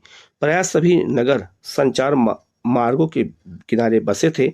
पाटलिपुत्र जैसे कुछ नगर नदी मार्ग के किनारे बसे थे। उज्जैनी जैसे अन्य नगर भूतल मार्ग के किनारे बसे थे। ठीक है, मतलब नदी और स्थल मार्ग के किनारे ही नगर बसे थे जहाँ से व्यापार होता था। इसके अलावा जो है पुहार जैसे नगर समुद्र तट पर बसे थे। तो पुहार जो है याद रखना ये कावेरी नदी के तट पर बसा हुआ था जहाँ से समुद्री मार्ग आरंभ होता था। मथुरा जैसे अनेक शहर भी जो है व्यापारिक, सांस्कृतिक और अनैतिक गतिविधियों के केंद्र रहे होंगे, केंद्र थे, ये भी आपको याद रखना है। ठीक है, पाटलिपुत्र का इतिहास देख लेते हैं क्या है, तो आगे बढ़ते हैं। लिखा है प्रत्येक नगर का अपना इतिहास था। उदाहरण के तौर पर पाटलिपुत्र का विकास पाटलीग्राम नाम के एक गांव से हुआ था। फिर 5वीं शताब्दी ईसा पूर्व के मगध शासकों ने अपनी राजधानी राजगृह से हटा करके इसे बस्ती में लाने का निर्णय लिया और इसका नाम बदल दिया। 4वीं शताब्दी ईस्वी ईसा पूर्व तक आते आते यह मौर्य साम्राज्य की राजधानी और एशिया के सबसे बड़े नगरों में से एक बन गया। कौन? तो पाटलिपुत्र। आगे लिखा है जो है बाद में इसका महत्व कम हो गया और जब चीनी यात्री हुएनसांग 7वीं शताब्दी में यहाँ आया तो उसे यह एक खंडहर में बदला हुआ पाया और जहाँ उसकी जनसंख्या भी क्या थी? कम थी। तो इसका मतलब है जब हुएनसांग आया था तो उसमें पाटलिपुत्र का महत्व क्या हो गया? कम हो गया और कन्नौज का महत्व क्या हो गया था? बढ़ गया था। ठीक है, अब बात करेंगे जो है नगरीय जनसंख्या की। नगरीय जनसंख्या क्या कैसे थी वहाँ पे? तो लिखा है संभ्रांत वर्ग। संभ्रांत मतलब अमीर वर्ग और शिल्पकार जो शिल्प का काम करते थे। हमने पढ़ा है कि शासक वर्ग और राजा किलेबंद नगरों में रहते थे। यद्यपि इनमें से अधिकांश स्थलों पर व्यापक रूप से खुदाई करना संभव नहीं था, क्योंकि आज भी इन क्षेत्रों में लोग रहते हैं, ठीक है। लेकिन फिर भी यहाँ से विभिन्न प्रकार के पुराअवशेष प्राप्त हुए हैं। इनमें उत्कृष्ट श्रेणी के मिट्टी के कटोरे और थालियां मिली हैं, जिन पर चमकदार कलई चढ़ी है। इसका मतलब अगर यहाँ पर अच्छी थालियां पाई गई हैं, बर्तन पाए गए हैं, तो इसका मतलब है वो अमीर वर्ग और राजा वर्ग ही, अधिकारी वर्ग ही उसका उपयोग करते थे। इन्हें जो है उत्तरी कृष्ण मस्जिद पात्र कहा जाता है, जो काले और उस पर चमकदार चढ़ाए जाते थे। संभवतः इसका उपयोग अमीर लोग किया करते थे, जैसा मैंने आपको बताया। साथ ही सोने, चांदी, कांस्य, तांबे, हाथी दांत और शीशे जैसे तरह तरह के पदार्थों के बने जो है गहने, उपकरण, हथियार, बर्तन, सीप और पक्की मिट्टी भी मिली हैं। तो ऐसे आभूषणों का उपयोग अमीर वर्ग ही करते थे, जैसा यहाँ पर बताया गया है।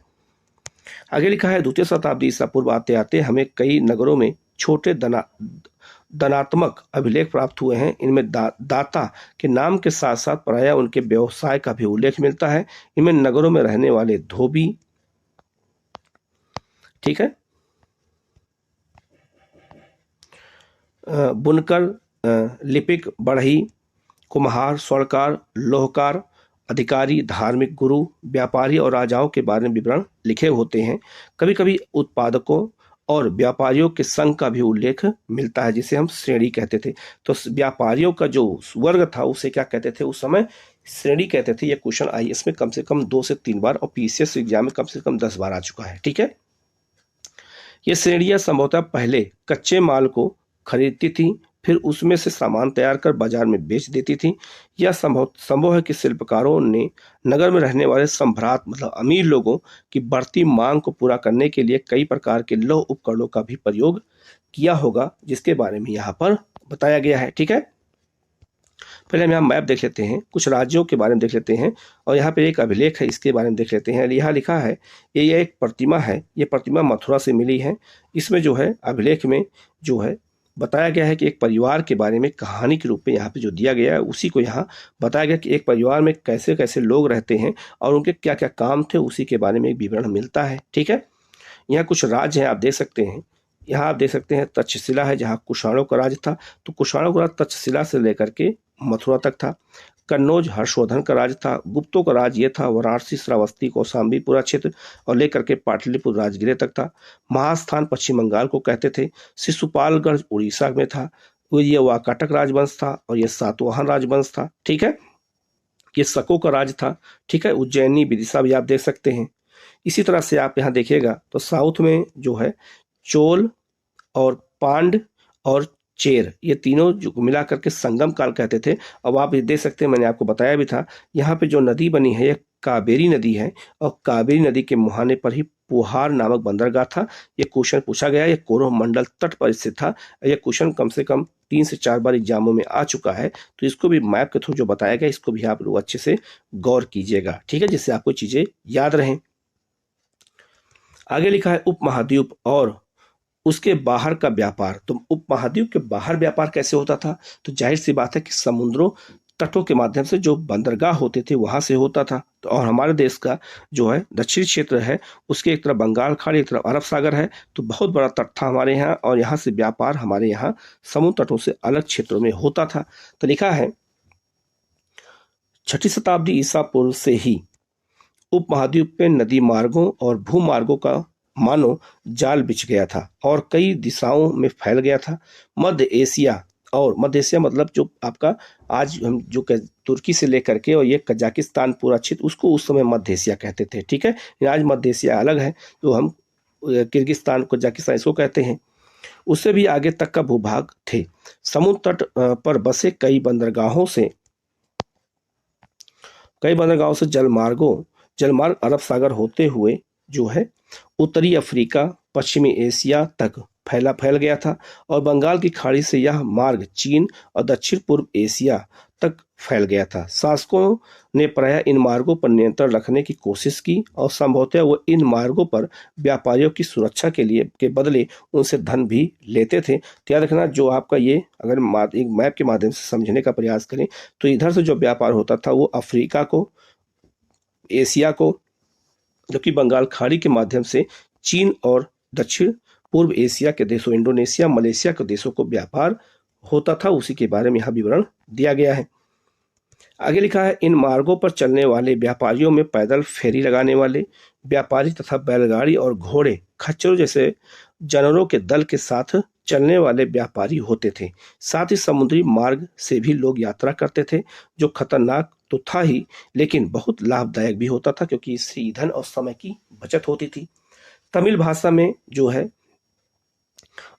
मस्तुवन और प्राकृत भाषा में सतवाह और सेठी के नाम मिलते हैं। ये सब क्या होते थे? ये सब महाजन होते थे, व्यापारी होते थे। ठीक है। सफल व्यापारी बड़े धनी हो जाते थे। नमक, अनाज, कपड़ा, धातु और उससे निर्मित उत्पाद, पत्थर, लकड़ी, जड़ी बूटी जैसे अनेक प्रकार के सामान एक स्थान से दूसरे स्थान तक पहुंचाए जाते थे। रोमन साम्राज्य कहाँ था? इटली में काली मिर्च जैसे मसालों और कपड़ों और जड़ी बूटियों की भारी मांग थी। इन सभी वस्तुओं को अरब सागर के रास्ते भूमध्य क्षेत्र तक पहुंचाया जाता था। तो अरब सागर के माध्यम से हम यूरोप तक व्यापार करते थे। आगे यहाँ न्यूज दी गई है, इसको आप लोग देख लीजिएगा, ये ज़्यादा इंपॉर्टेंट नहीं है, लेकिन मालाबार तट के बारे में बता देता हूँ, थोड़ा पढ़ देता हूँ इसको। मालाबार तट कहाँ है, आप इस मैप पे समझ लीजिएगा। ये आपका मालाबार तट है। ठीक है। तो मालाबार तट जो है एक जो आधुनिक केरल है, यहाँ से व्यापार होता था। तो किसका? तो लिखा है यह एक यूनानी समुद्री यात्री द्वारा जो है रचित पेरिप्लस ऑफ द इरेथियन सी का एक विवरण दिया गया है। तो आप ये भी याद रखना कि जो ये आपका किताब है पेरिप्लस ऑफ द इरेथियन सी, ये पुस्तक जो है किसी अज्ञात इतिहासकार ने लिखा है, जिसके बारे में हमें जानकारी नहीं मिलती है। और मालाबार तट मसालों की खेती के लिए प्रसिद्ध था।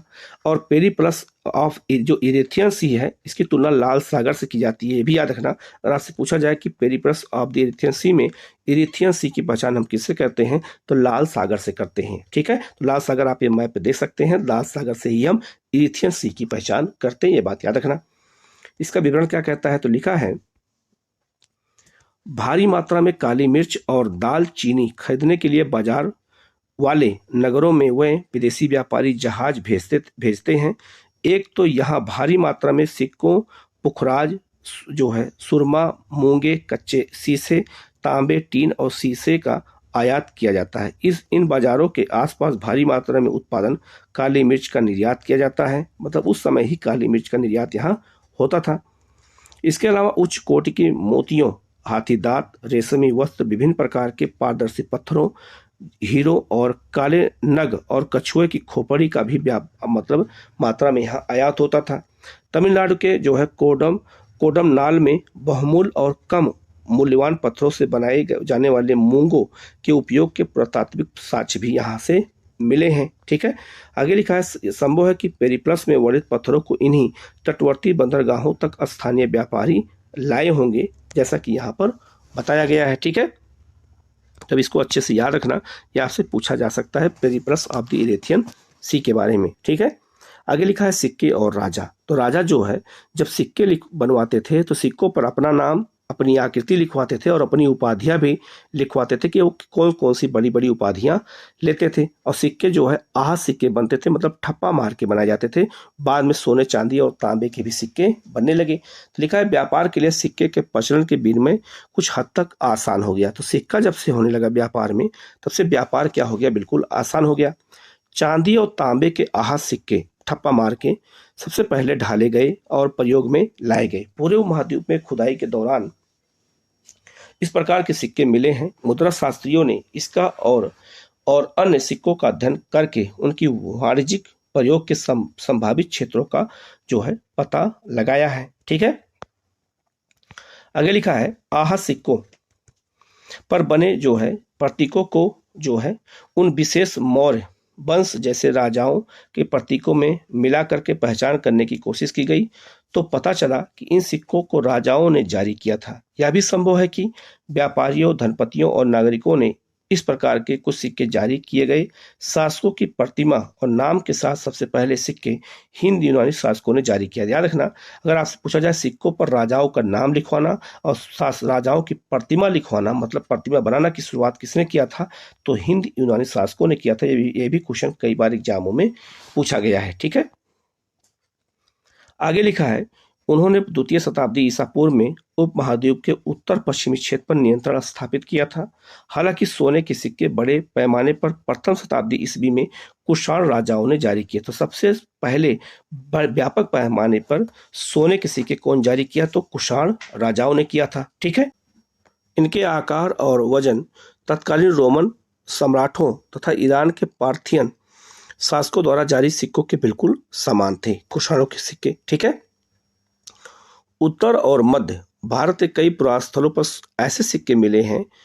सोने के सिक्कों के व्यापार प्रयोग से संकेत मिलता है कि बहुमूल्य धातुओं, भारी मात्रा में वस्तुओं का विनिमय किया जाता था। किससे? सोने से।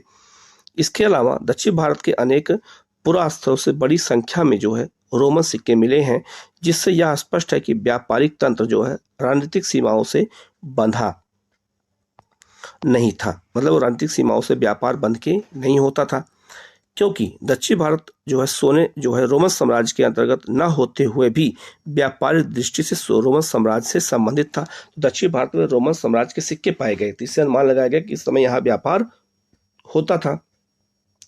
पंजाब और हरियाणा जैसे क्षेत्रों के योद्धे प्रथम शताब्दी ईस्वी के कबीलाई गणराज्यों ने भी सिक्के जारी किए थे। तो एक कबीलाई गणराज्य था पंजाब हरियाणा में, उसका वो सिक्के कौन से जारी किया था? योद्धे सिक्के जारी किया था। ठीक है।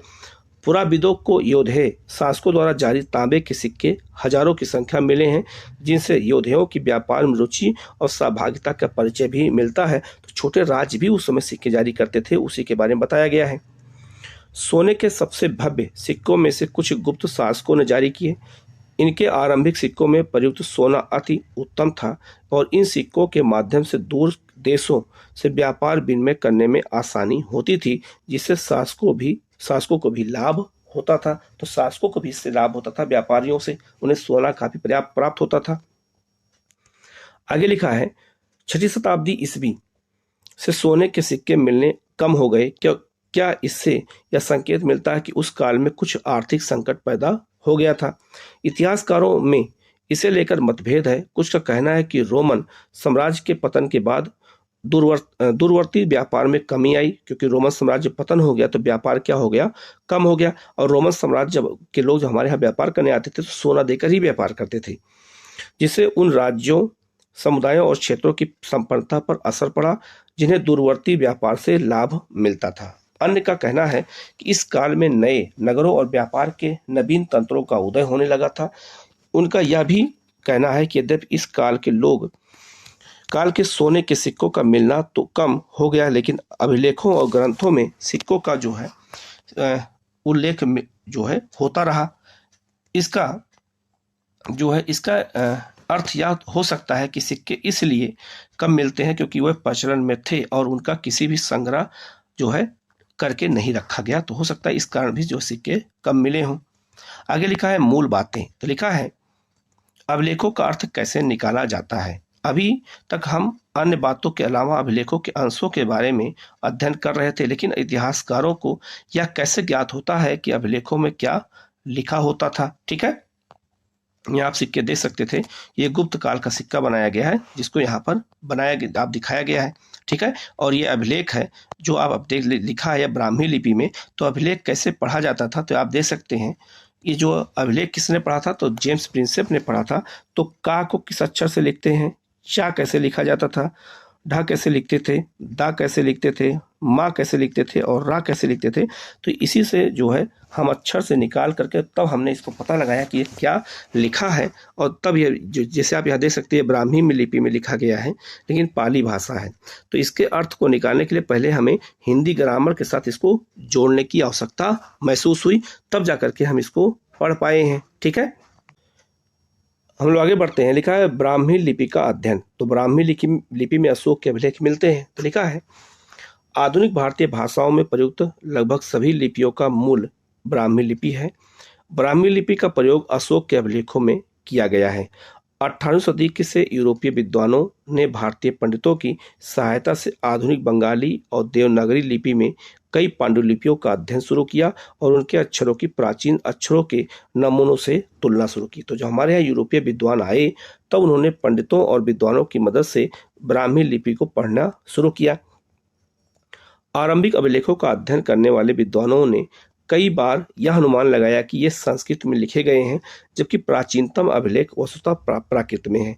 फिर कई दशकों बाद अभिलेख वैज्ञानिकों के अथक परिश्रम के बाद जेम्स प्रिंसेप ने अशोककालीन ब्राह्मी लिपि का 1838 में अर्थ निकाला शुरू किया। तो उन्होंने 1837-38 में ही पहली बार अशोक के अभिलेखों को पढ़ा था।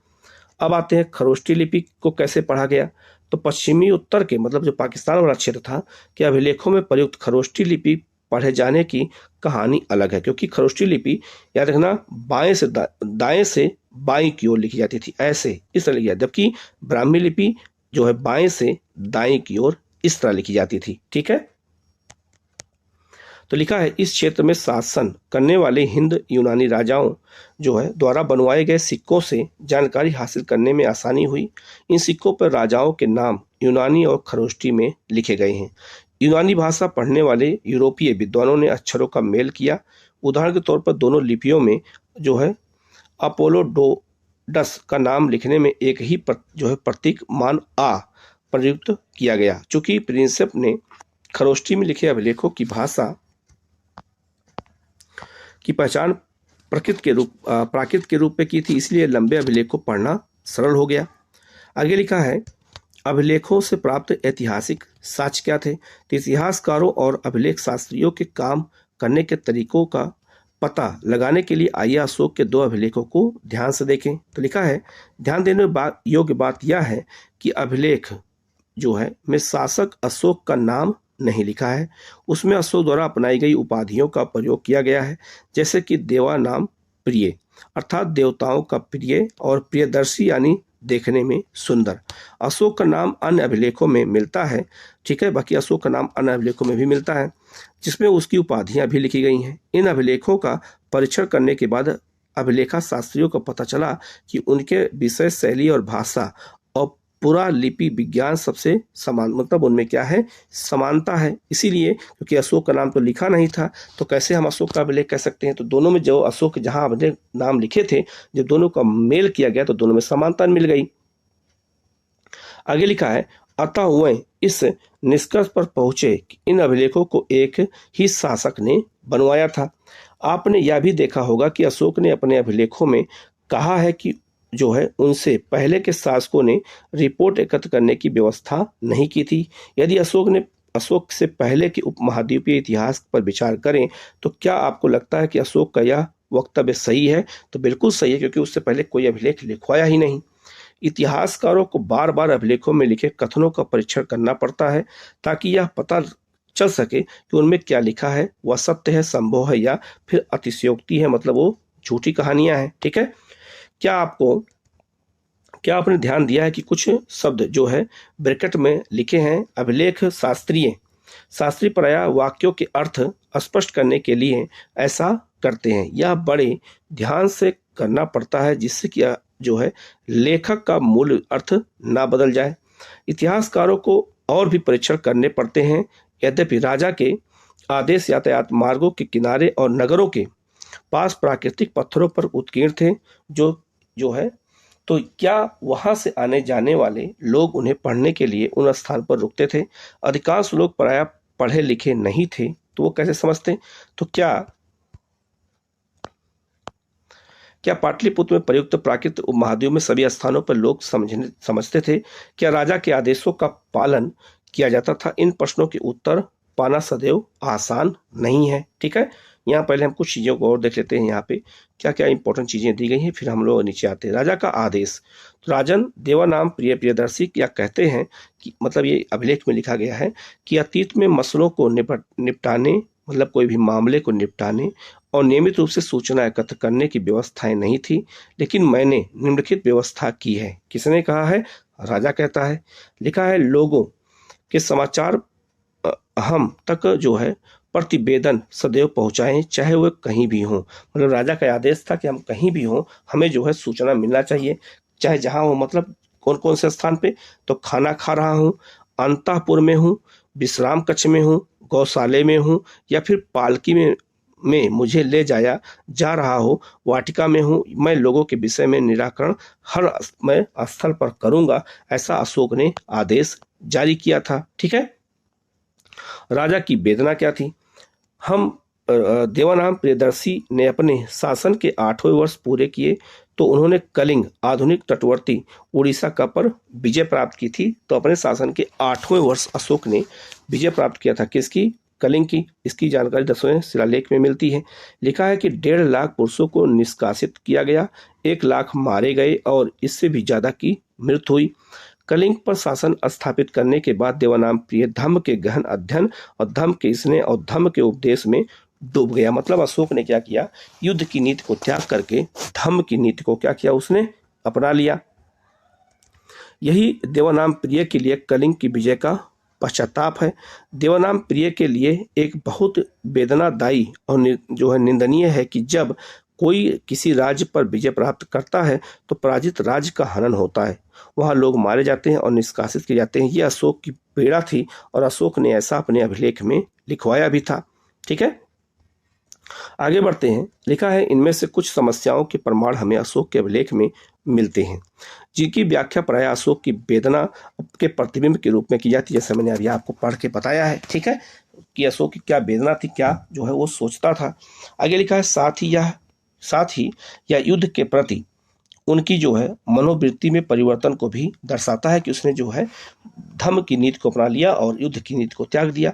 जैसा कि हम आगे पढ़ेंगे, यदि हम अभिलेखों के शाब्दिक अर्थ के से परे समझने का प्रयास करें तो परिस्थिति और भी जटिल हो जाती है। ठीक है, आगे लिखा है, यद्यपि अशोक के अभिलेख आधुनिक उड़ीसा से प्राप्त हुए हैं लेकिन उसकी वेदना को परिलक्षित करने वाला अभिलेख वहां नहीं मिला है। 13वां शिलालेख, अर्थात यह अभिलेख उस क्षेत्र में नहीं उपलब्ध है जिस पर विजय प्राप्त की गई थी। इसका जो है हम क्या अर्थ लगाएं? क्या राजा की नौ विजय की वेदना उस क्षेत्र के लिए उतनी दर्दनाक थी कि राजा इस मुद्दे पर भी कुछ कह नहीं सका, मतलब वहां पर अभिलेख भी नहीं लिखवा सका, तो यह अभिलेख कहीं और पाया गया। आगे लिखा है, अभिलेख साक्ष्य की सीमा क्या है? अब आपको यह पता चल गया होगा कि अभिलेखों से प्राप्त जानकारी की भी सीमा होती है। कभी कभी इसकी तकनीकी सीमा होती है। अक्षरों को हल्के ढंग से उत्कीर्ण किया जाता था जिन्हें पढ़ पाना मुश्किल होता था। साथ ही अभिलेख नष्ट भी हो सकते थे जिनसे अक्षर लुप्त हो जाते थे। इसके अलावा मतलब अभिलेख को पढ़ने में क्या क्या समस्याएं आती थी उसको लिखा है। इसके अलावा अभिलेखों के शब्दों के जो है वास्तविक अर्थ के बारे में पूर्ण रूप से ज्ञान हो पाना सदैव सरल नहीं होता था, क्योंकि कुछ अर्थ किसी विशेष स्थान या समय से संबंधित होते थे। यद्यपि आप अभिलेख के शोध पत्रों को पढ़ें जो है तो आप पाएंगे कि विद्वान इनके पढ़ने की वैकल्पिक विधियों पर भी चर्चा करते थे, मतलब कई तरह से वो पढ़ने का प्रयास करते थे। आगे लिखा है, यद्यपि कई हजार अभिलेख प्राप्त हुए हैं लेकिन सभी के अर्थ नहीं निकाले जा सके हैं या प्रकाशित किए गए हैं या उनके अनुवाद किए गए हैं। इनके अतिरिक्त और अनेक अभिलेख रहे होंगे जो कालांतर में सुरक्षित नहीं बचे हैं। इसलिए जो अभिलेख अभी उपलब्ध हैं वह संभवतः कुछ अभिलेखों के अंश मात्र ही हैं। ठीक है, क्योंकि बहुत सारे अभिलेख अभी पढ़े नहीं गए हैं। आगे लिखा है, इसके अतिरिक्त एक और मौलिक समस्या है, यह जरूरी नहीं है कि जिसे हम आज राजनीतिक और आर्थिक रूप से महत्वपूर्ण मानते हैं उन्हें अभिलेखों में अंकित किया ही गया हो। उदाहरण के तौर पर खेती की दैनिक प्रक्रियाएं और रोजमर्रा की जिंदगी के कुछ सुख दुख का उल्लेख अभिलेखों में नहीं मिलता है। मतलब अभिलेख राजाओं के कार्यों को लिखा गया, आम जनता के इतिहास को इसमें नहीं लिखा गया, क्योंकि प्रायः अभिलेख बड़े और विशेष अवसरों पर उत्कीर्ण करते थे। इसके अलावा जो है अभिलेख हमेशा उन्हीं व्यक्तियों के विचार व्यक्त करते थे जो उन्हें बनवाते थे, मतलब राजा बनवाते थे तो उन्हीं के बारे में लिखा जाता था कि इसलिए इन अभिलेखों को व्यक्ति विचारों की समीक्षा अन्य विचारों के परिप्रेक्ष्य में करनी होगी ताकि अपने अतीत का बेहतर ज्ञान हमें हो सके। तो इसलिए हमें अभिलेखों के बारे में जानकारी इसी प्रकार से प्राप्त होती है। आगे लिखा है, अर्थात राजनीतिक और आर्थिक इतिहास का पूर्ण ज्ञान मात्र अभिलेख शास्त्र से ही नहीं मिलता है।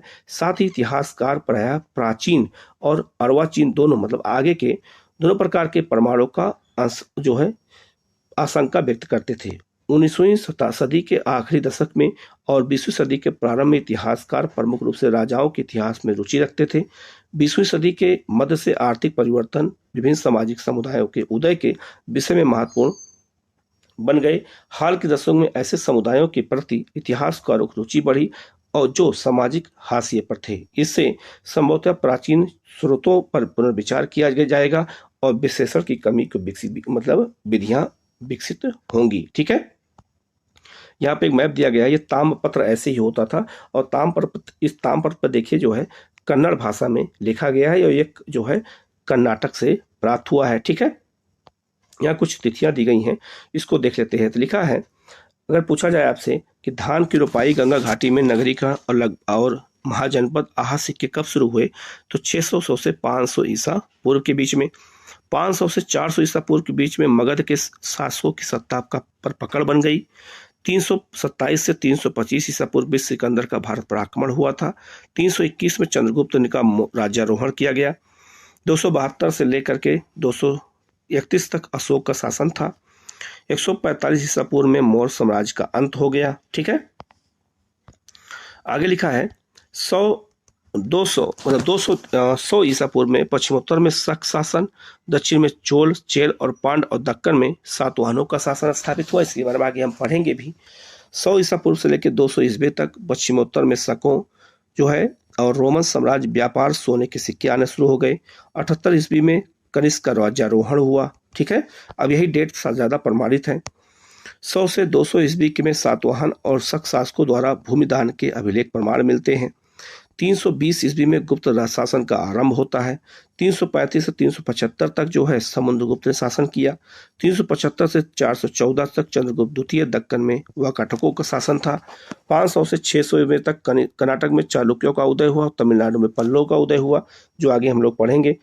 606 से 647 तक कन्नौज के राजा हर्षवर्धन चीनी यात्री हुएनसांग की भारत यात्रा हुई। 712 ईस्वी में अरबों का सिंध पर क्या हुआ था, आक्रमण हुआ था। ठीक है, यहाँ पे कुछ और चीजें दी गई हैं। अंग्रेजों के समय की अगर बात करें या जो है तो 1784 में याद रखना बंगाल एशियाटिक सोसाइटी का गठन किया गया था और भारत की प्राचीन पुस्तकों का अनुवाद करने के लिए। आगे लिखा है जो है 1810 का दशक जो था वो कोलिंग मैकेंजी ने संस्कृत और तमिल भाषा के 8000 अभिलेख एकत्र किए थे। 1838 में जो है जेम्स प्रिंसेप द्वारा अशोक के ब्राह्मी अभिलेख का अर्थ निकाला गया। 1877 में जो है एलेक्जेंडर कनिंघम ने अशोक के अभिलेख के एक अंश को प्रकाशित किया। 1886 में दक्षिण भारत के अभिलेखों के शोध पत्र जो है एपिग्राफिक जो है कर्नाटका का प्रथम अंक प्रकाशित हुआ। 1888 में जो है एपिग्राफिक इंडिया का प्रथम अंक प्रकाशित हुआ। 1965 और 66 में मतलब आज़ादी के बाद में जो है डीसी सरकार ने इंडियन ग्राफिक एंड इंडियन जो है एपिग्राफिक जो है ग्लोसरी प्रकाशित की। तो ये सब डेट भी हमें क्या करना है, याद रखना है, जिससे यहाँ से अगर क्वेश्चन आए तो गलत ना होने पाए। ठीक है, तो आप लोग वीडियो को जो है सब्सक्राइब कर लीजिएगा चैनल को और वीडियो को पूरा देखिएगा। कहीं कोई डाउट होता है कमेंट करके पूछेगा, हम लोग उसका जवाब जरूर देंगे। ठीक है, आप लोग चैनल को जरूर सब्सक्राइब कर लीजिएगा, जिससे इस तरह क्लास आपको लगातार मिलती रहे। Okay, thank you.